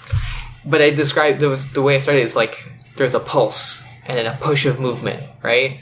But without knowing that it's a chest, and that there's a thing inside of the chest, you have no idea what you're supposed to be picturing. True. Like, what does a pulse and then a push of movement mean? Yeah. Like, and I feel with that, you could add that description after. It was like there's a pulse and a push of movement. The rib cage bulged and shattered through the skin, or something like maybe. that. I'll have to think about that. Yeah. Maybe I'll look at it again. Yeah. And see. But I mean, yes, I feel that those things that you did said would help to ground it. Yeah. And would help to give the audience a little bit more breadcrumbs to kind of follow along with where it's going. But with all that being said, I really liked it. Yeah, I did too. I absolutely loved it, and I feel that you have some El Fuego fire going on. Mm-hmm. So let's go into J Maniac's story, which is titled Scions and Strays, which is another story, I believe, in their Fae universe that we talked about on one of the episodes where the first one, I think, where we talk about all the stories. Mm-hmm. Or maybe the second one. Anyway, so it has this interesting interaction between these two characters, Marianne and Nicholas. Nicholas is like super drunk, and it comes across in his language very much. They J Maniac like alters the spelling of how he says words, but it's not so much that it like actually becomes difficult, because that's a problem. One rule I hear, like if you're writing a character with a Russian accent, don't put every single word as like this, they, like, do a few, do pick one or two specific words that they always mess up, and then those single words actually inform the whole sentence. So all you need to do is say, "This is a problem." You don't have to. This is a problem. This is the problem. Yes, because just having this like puts all of it into an accent. So for the most part, though, they keep it pretty low key with only a couple words, and it's phonetic enough that it's pretty easy to. And it's not only phonetic; it's close enough to the normal spelling that it's easy to read. Yeah, definitely. So that's a good success. Actually, what I think they do is, for the most part, they keep the words. They just put them together with contractions. So, like, suit yourself becomes suit yourself, which is Y apostrophe self. So knock yourself out. Yeah. So they have this interaction with basically a drug deal, more or less, except it's a magical drug deal. Yeah. I think Nick is a half fae. I think my guess is that they're actually like both half fae, or something like that, because it seemed for most of the dialogue that Nick is a half fae, but at the end we get that Marianne takes some of the grains of drug, and she feels the effect of the city less. And I know from previous stories that fae hate cities. Yes. So my guess is that by taking the drug as a half fae, right, she feels the effect of the city less. Yeah, because. Yeah, and that's probably it, because I know, like, further down, they're basically saying that Nick was ugly, and apparently the rumors that half-faes are the top tier of gorgeous, but he's skinny and gaunt, but with a stomach that pokes out. You created the perfect image of those worms from Men in Black. I don't really remember. Oh, you mean like the funny ones? Like the group of little worm guys? The roach guys? Yeah. Okay. I don't think that's exactly what it looks like, but... Yeah, but that's... Okay. I pictured that, but like bigger. Okay. That's gross. Terrifying. I hate it already really, really badly. But, well, we can actually, use this to talk about the recurring stories at you, because this one and, I think it was Culinarius that we were talking about. Was it? No, it wasn't. It was Stuck in Bread Factory, I think. The other person. No, it was Kasublu. Oh, yeah, okay, Kasublu. I'm sorry for forgetting. But both of them are writing recurring stories with the Do the Right Thing things. And sometimes that's going to be more difficult than other times. Like if writing a medieval setting, and then let's say 2 of the words for 1 week are microwave and cybernetic. Yeah, that makes it a little bit difficult to set it in. So, I mean, totally more than okay to take a break from it every now and then. And also, it's like if you're trying to write a specific story, and the words aren't lending yourself to writing a scene in that story, even if it fits in the setting, like, that's totally valid not to do that. Yeah. But I think it's an interesting take to use this challenge to write, your longer form story. Yeah, definitely. I mean, it's a great way to step into it with no stress and just feel it out. Yeah. Because I know, like, especially when you're, like, actually sitting down and working on something that you really care about, it will always be better if you've already felt it out and you know where you're going. And you can use this doing the right thing as a way to get that entire feeling out process and just kind of understand where you are and what themes you like want to work with right now within a 30 to maybe longer minute format. The only thing I would advise not Oh, yeah, to you're doing a recurring thing, too. I forgot about that. Huh? With Weekend City, you're doing a recurring thing in the same setting. Yeah, exactly. But yeah, I would say that the one thing I would advise not to do is to not get stuck too much on that idea. To try to switch it up, but if you have this idea and the words lends itself to enhancing that idea, you should definitely go for it. But I mean, no matter what, as long as you're writing, you're doing the right thing. So yeah, exactly. That's what matters. So at the end of the day, it really doesn't matter. I just know. I think the best thing you could do, especially if you're focused so much on a longer form project, is to step away and do the exact opposite, so that you can gain perspective. Sure, yeah. On that idea. But of course, that's just my own personal. And also, I would say that's not exactly what Kasubalu and fuck, why do I always forget whose username we're just talking about? We're just talking about them literally like 2 minutes ago. Kasubalu and J-Maniac. God, oh my god. I'm so forgetful right now.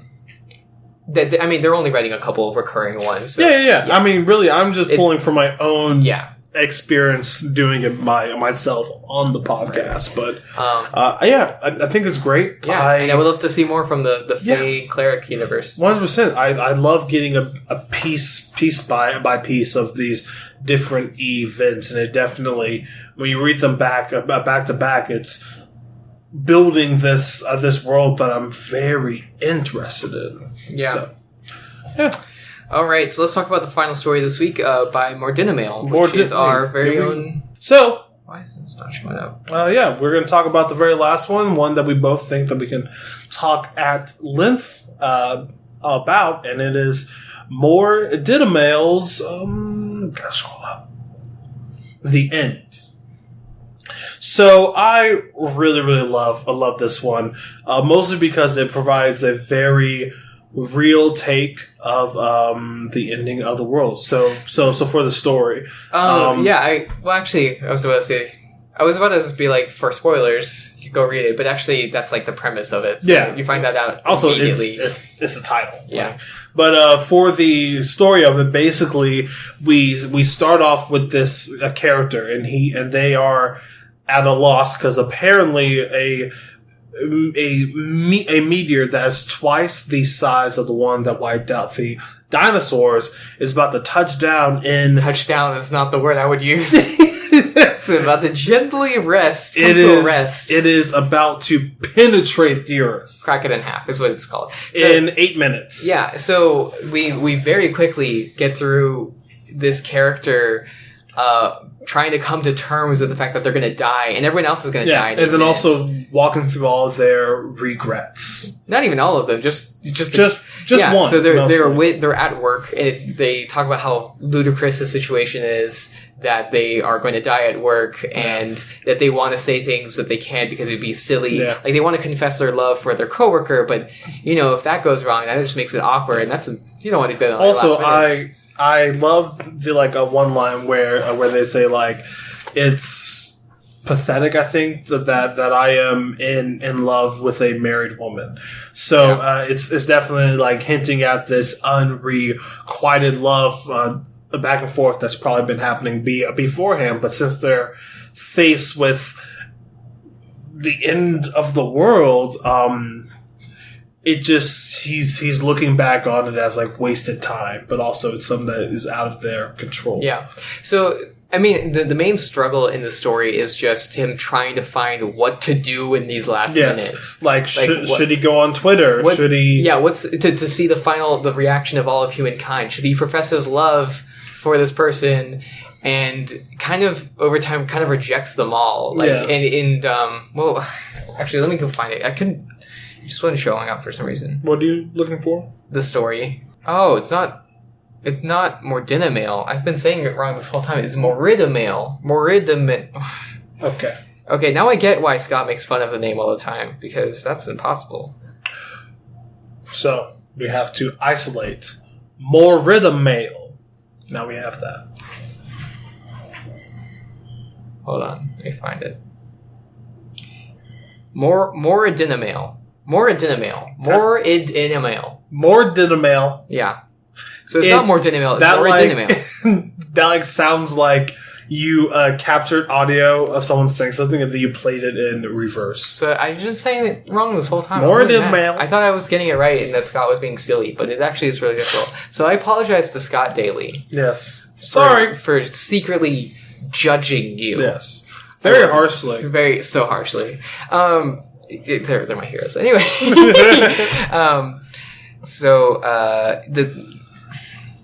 Hold on. Let me find...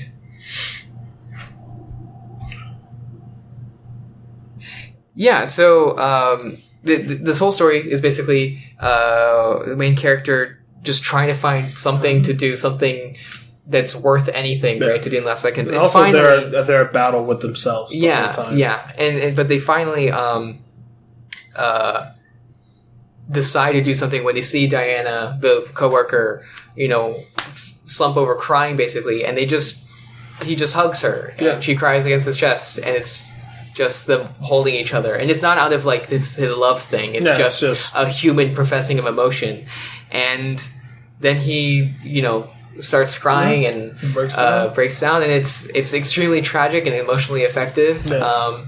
And it definitely hits. It hits really hard, at least for me. Yeah, and it's the most human thing that they could do in their last minutes. Yeah. So that leads me to something I want to talk about that's not directly really related to... Well, it is directly related to the story, but it's not about the story itself, and we'll return to it in a second. But I wanted to talk about reading emotions in stories. Yes. Because for me personally, I've been going through a thing where I've been having a lot of trouble experiencing emotions that I know I should be feeling while reading something. I know we all have different experiences with that. Some people don't get emotionally affected at all. I think Matt's talked about this, that he doesn't, and maybe Scott as well, they don't really cry while they read. Yeah. Which is, I'm sorry, I can't remember who said what.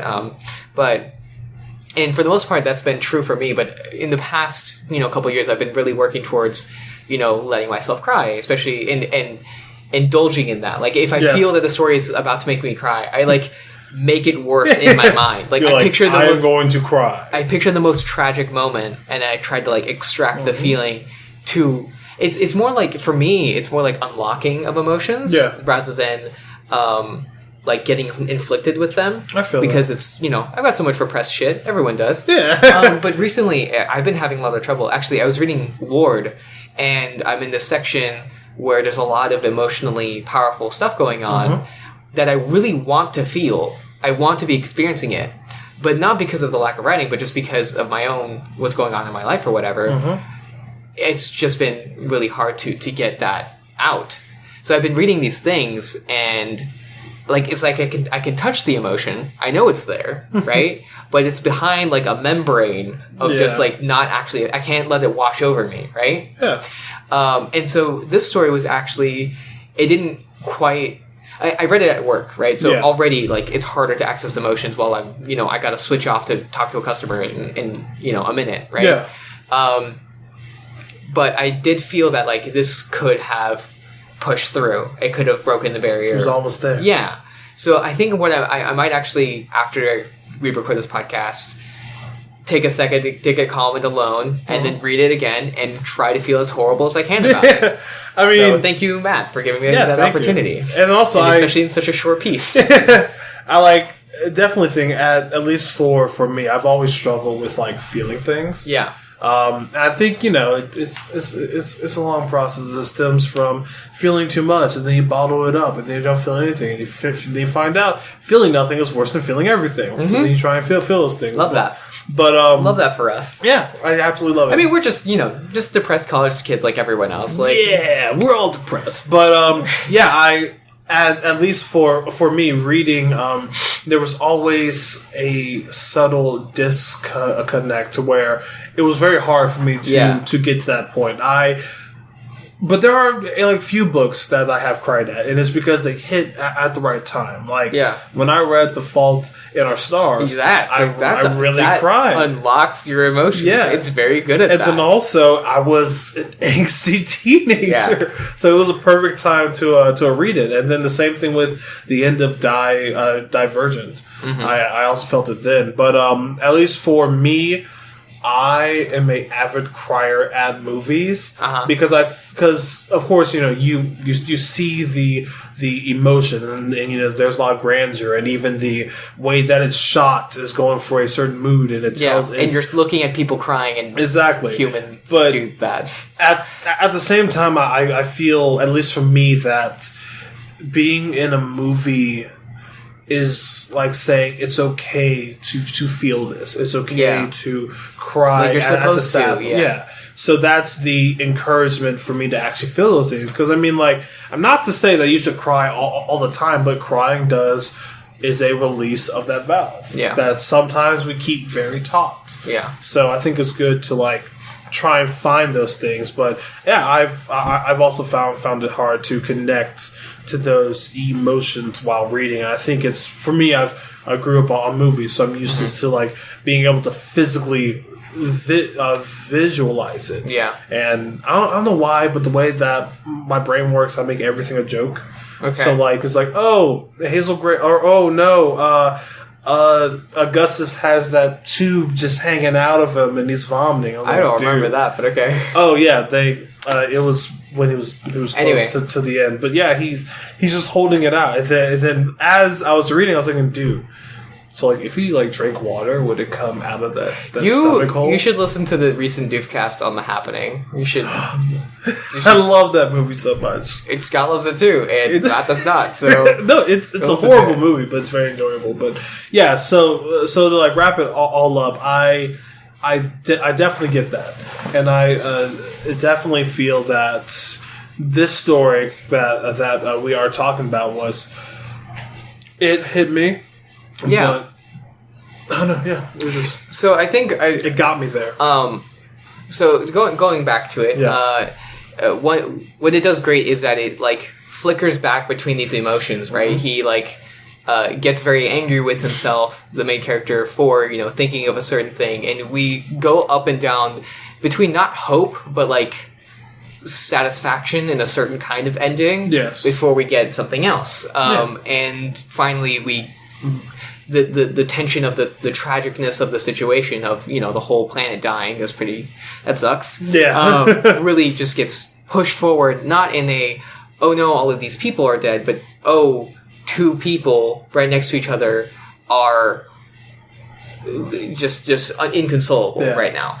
Yeah, and they're just trying their best. I feel that was like the strongest part of it. I know someone said in a comment, but the way it was written made the end of the world feels so personal. Yeah. And I feel that shows so much talent. Right. And shows so much what you can do with it. Because normally, and a lot of other things, was like, it's the end of the world. They like to show the news and all these huge big things happening. But the only time that we stepped outside of this like box is on Twitter, which is also a personal experience. Which is, and it's I love that in corporation, because they even said that the people are on Twitter trying to make it right. Yeah, for their like final moments, and then he said, "Wait, I want my final moment to be looking at Twitter," so he put his phone down. Yeah, so I don't know. It's great. It's definitely like, I don't know. It's really well done. It's a good story. So well done. It almost brings a tear to my heart. I mean, to your heart? To my heart. That's not where tears are supposed to be. What? Put that away. Oh, sorry. Listen. Okay.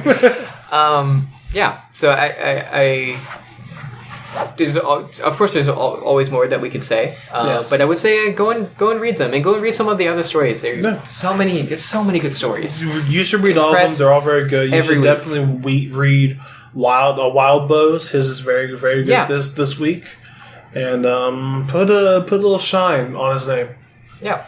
So let's go and Captain Rhino's for his ode to Jarvis. Ode to Jarvis. But there's also so many people that we haven't specifically mentioned so far. So let's shout them out. Yeah, let's run so many down people list. wrote amazing stories. Like, I mean, it's just fun to just go in there. Like, no one ever go on /r/writing prompts ever again. Yes. Always come here because there's so many good stories that deserve attention. But I will say, our audience is making it very difficult because I am in 2 classes that involve a lot of reading. One is a world lit, and the other is creative writing. So every week, I have to read all these fantastic stories, and then I have to go back to the old classics, the like Odyssey, all that jazz, and then I have to read a collection of like short stories written by the greats. My eyes are tired, dude. I don't know if I can keep doing this. Yeah, you know what? We needed to contact Rain from the Worm and Ward audiobook project and just ask him. No, force him. Ask him with threats. Ask him with guns. With fervor. Fervor, yes. With gusto. Ask Rain with gusto to make an audiobook for every episode of our podcast. It would be as long or longer. The audiobook. Yes. For each episode or just for each episode stories. Oh wow. Yeah, like audiobook for episode 23, and it's just all of the stories in audiobook format. Yeah. And Rain only, no one else can narrate it. Yeah, so it's only him. Yes. And he's doing all of the other voices. He's also dubbing over our portions. Yeah. With his own voice. Yeah. But when he does me, he prefers to do a woman's voice. That's a good idea. So for real though, on a serious note, Rain is a fantastic pillar of the Parahumans community. Yes. Thank you so much for your work.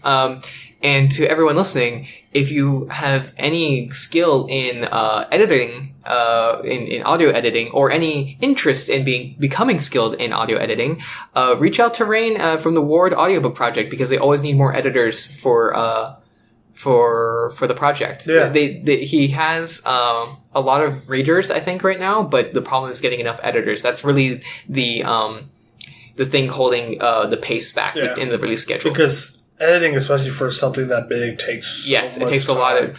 And do you know if it's paid per chance, or is it just volunteer? Yeah, it's volunteer. But here's the thing. You're leaving your mark on the Parahumans community, right? Which is great. I just know that a lot of people find it hard to dedicate a certain amount of time if it's not paid. But at the same time, it's if you are aspiring to do that, having that on your resume or in your portfolio will look so good. Also, I can guarantee it's just a great skill to learn. Like, you learn by doing, and exactly, that's a great way to do it. It was fun. Last thing I'll say about that: the Ward audiobook, the intro and outro music, they have he's done it so there's different intro music for every arc. And so much of it's amazing. Like, almost every arc, I'm like, oh my gosh, this should be the music for the whole thing. Like, this is so good. This is just what it should be for Ward. And then the next arc, I'm like, wait, no, this one's even better. So, anyway, so let's actually, so that's the end of the listener stories section. Yeah. Thank you to everyone who's submitted. Let me shout out to everyone who we didn't have a chance to talk about. I wish we had a chance to talk about it, but we just don't have the time. We're already way over time. Yeah. And also, talking about all of you would make us so thirsty. So. Okay. Because the more you speak, the drier your mouth gets. Okay. So thank you so much to Sarah Penguin, Wildbow again, Shin7, No Goodbye, Captain Rhino, Santo Samatata. Mm-hmm. Santo Samatata. Yeah, Samatata.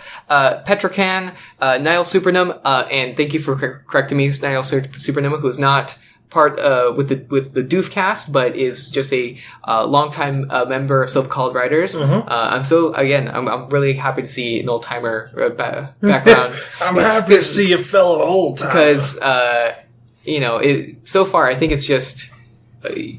Out of the consistent people, it's just Niall Supernum and me. Other than Matt, of course, and those that there are so many. Anyway, it's cool to see an old face. Yeah. Stuck in Reddit Factory, Generous Nat, Matt from Doofcast, Kasubalu V2, Kalanira 985, J Maniac, Inconspicuous Germ, Kyrgyzstan, Flower Priest, and Ghost Pac-Man 4. Thank you so much for submitting. We really appreciate it. And you guys wrote some amazing stories. It, 100%. Yeah. And again, every time that you write, your chance of getting selected goes up every single time. So if you're disappointed not getting selected this week, you have a better chance of getting selected next week. Exactly. So please keep on writing. Yeah. And to speak about writing, I think it's high time to move into next week's words. Yeah. Wait, no, that's at the very end.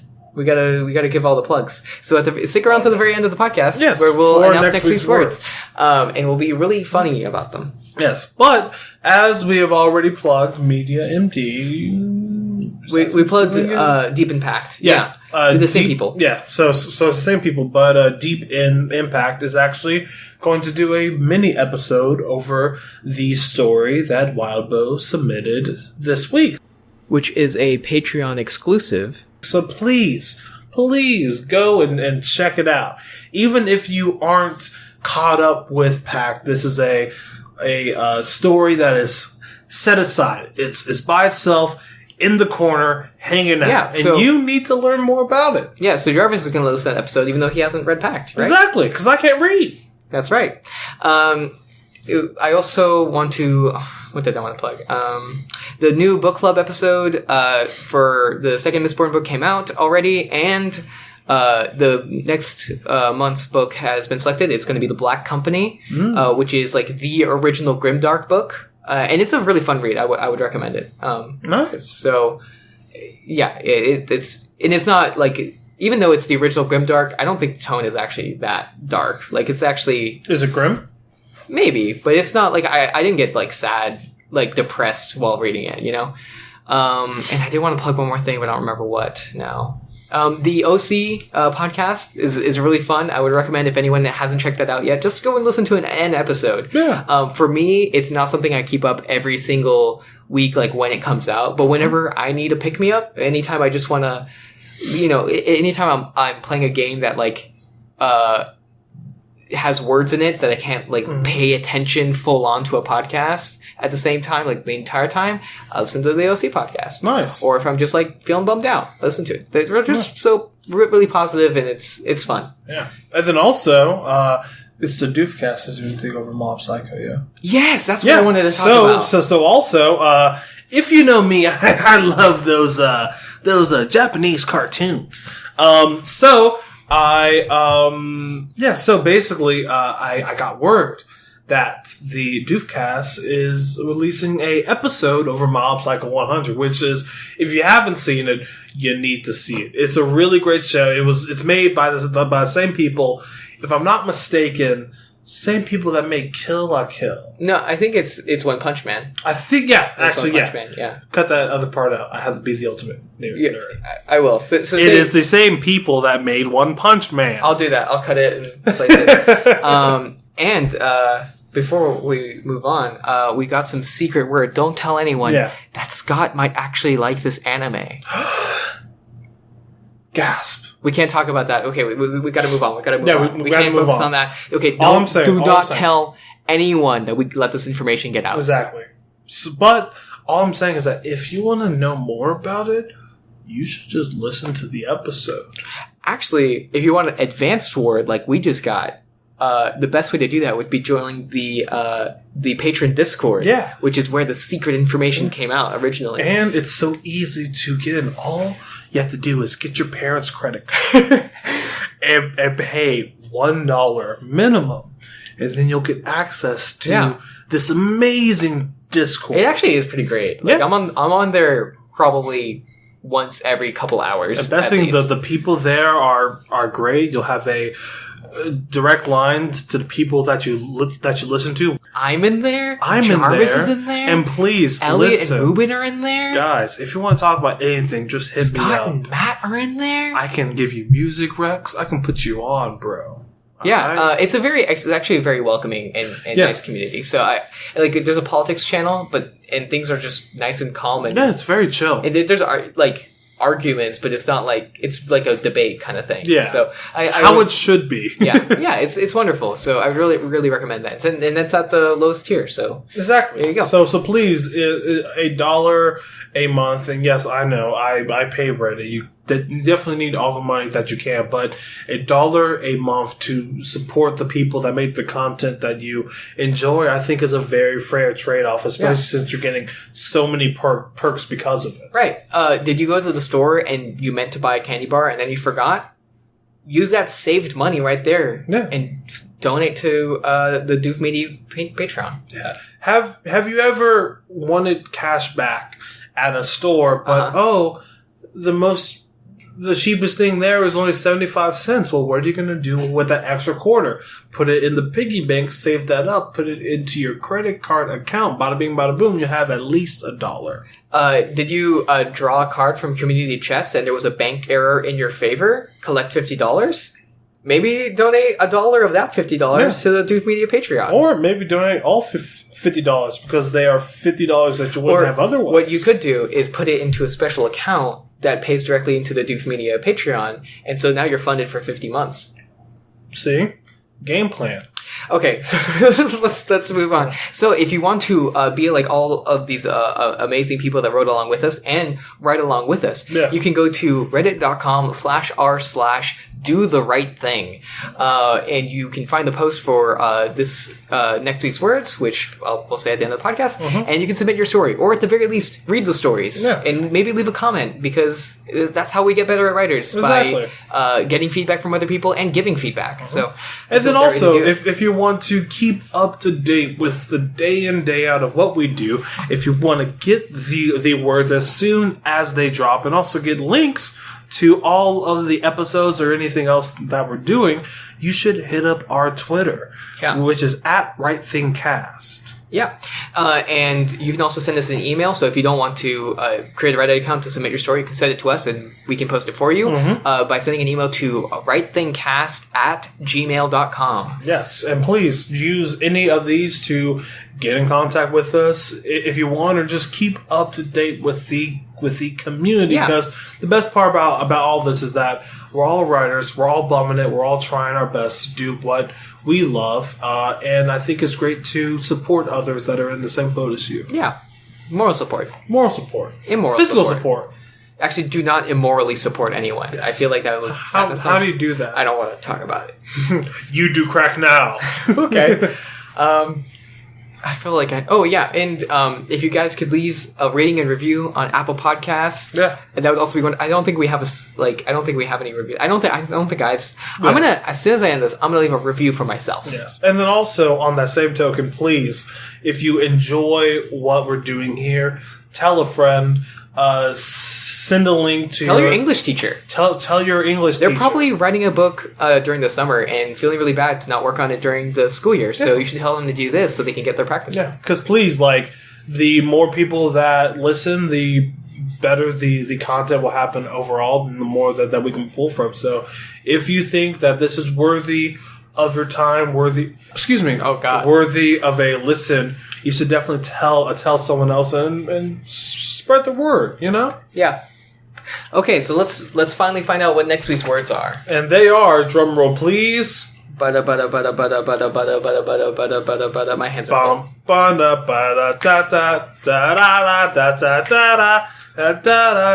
You should snap.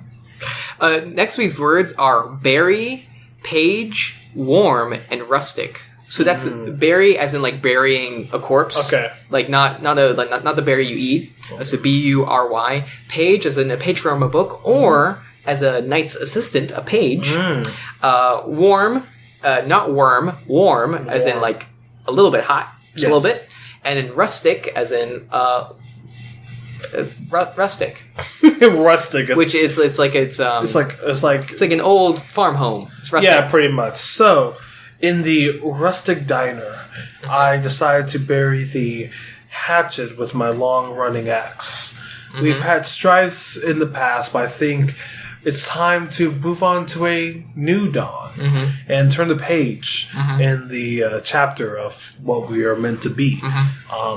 What's the other one? I don't know which one you didn't say. Oof, it's the one that isn't. After we spoke for hours and hours, she was warmer towards me. Maybe not as cold as she was in the initial divorce. But I still, even though we are two different people on two different paths, I still It's really long. Wish and kind of dream of those moments where we were hugging underneath the sycamore tree. Oh man, I love hugging underneath the sycamore tree. That's my favorite pastime as a teenager. Was to sneak out of class and go to the sycamore tree and just hug. God, that sounds so sad. For hours. Okay. I was fighting demons with my young page fought alongside me. He was a rustic boy, but he was rustic boy from the farmlands, a young farm boy, you know. my young farm boy page. But he was buried under an avalanche of demon fire. His body still warm. Even though he was buried in the ground, still warm because he died. He died so. That's what I was trying to go for. Is that he died so fast, and that we buried him while he was still warm. Also, he was buried under demon fire. So demon fire. Very warm. He's really, really steamy. He's almost hot, but not really very hot. So, thank you so much for everyone that submitted this week. Please set along with us next time, bro. He's doing like hand signs. I'm repping the 512. He's doing up in here. the signature "Do the Right Thing" gang sign. Which, if you just listen carefully to the audio format, you should be able to use echolocation to find exactly what it appears to be. Basically, if you think of the stereotypical 90s movie villain with the frosted tips, everything he will do with his hands throughout the run of the film, that is the Do the Right Thing gang sign. Yeah. So just do some independent research, and we hope that next week you guys can come along and do the right thing. We're in sync.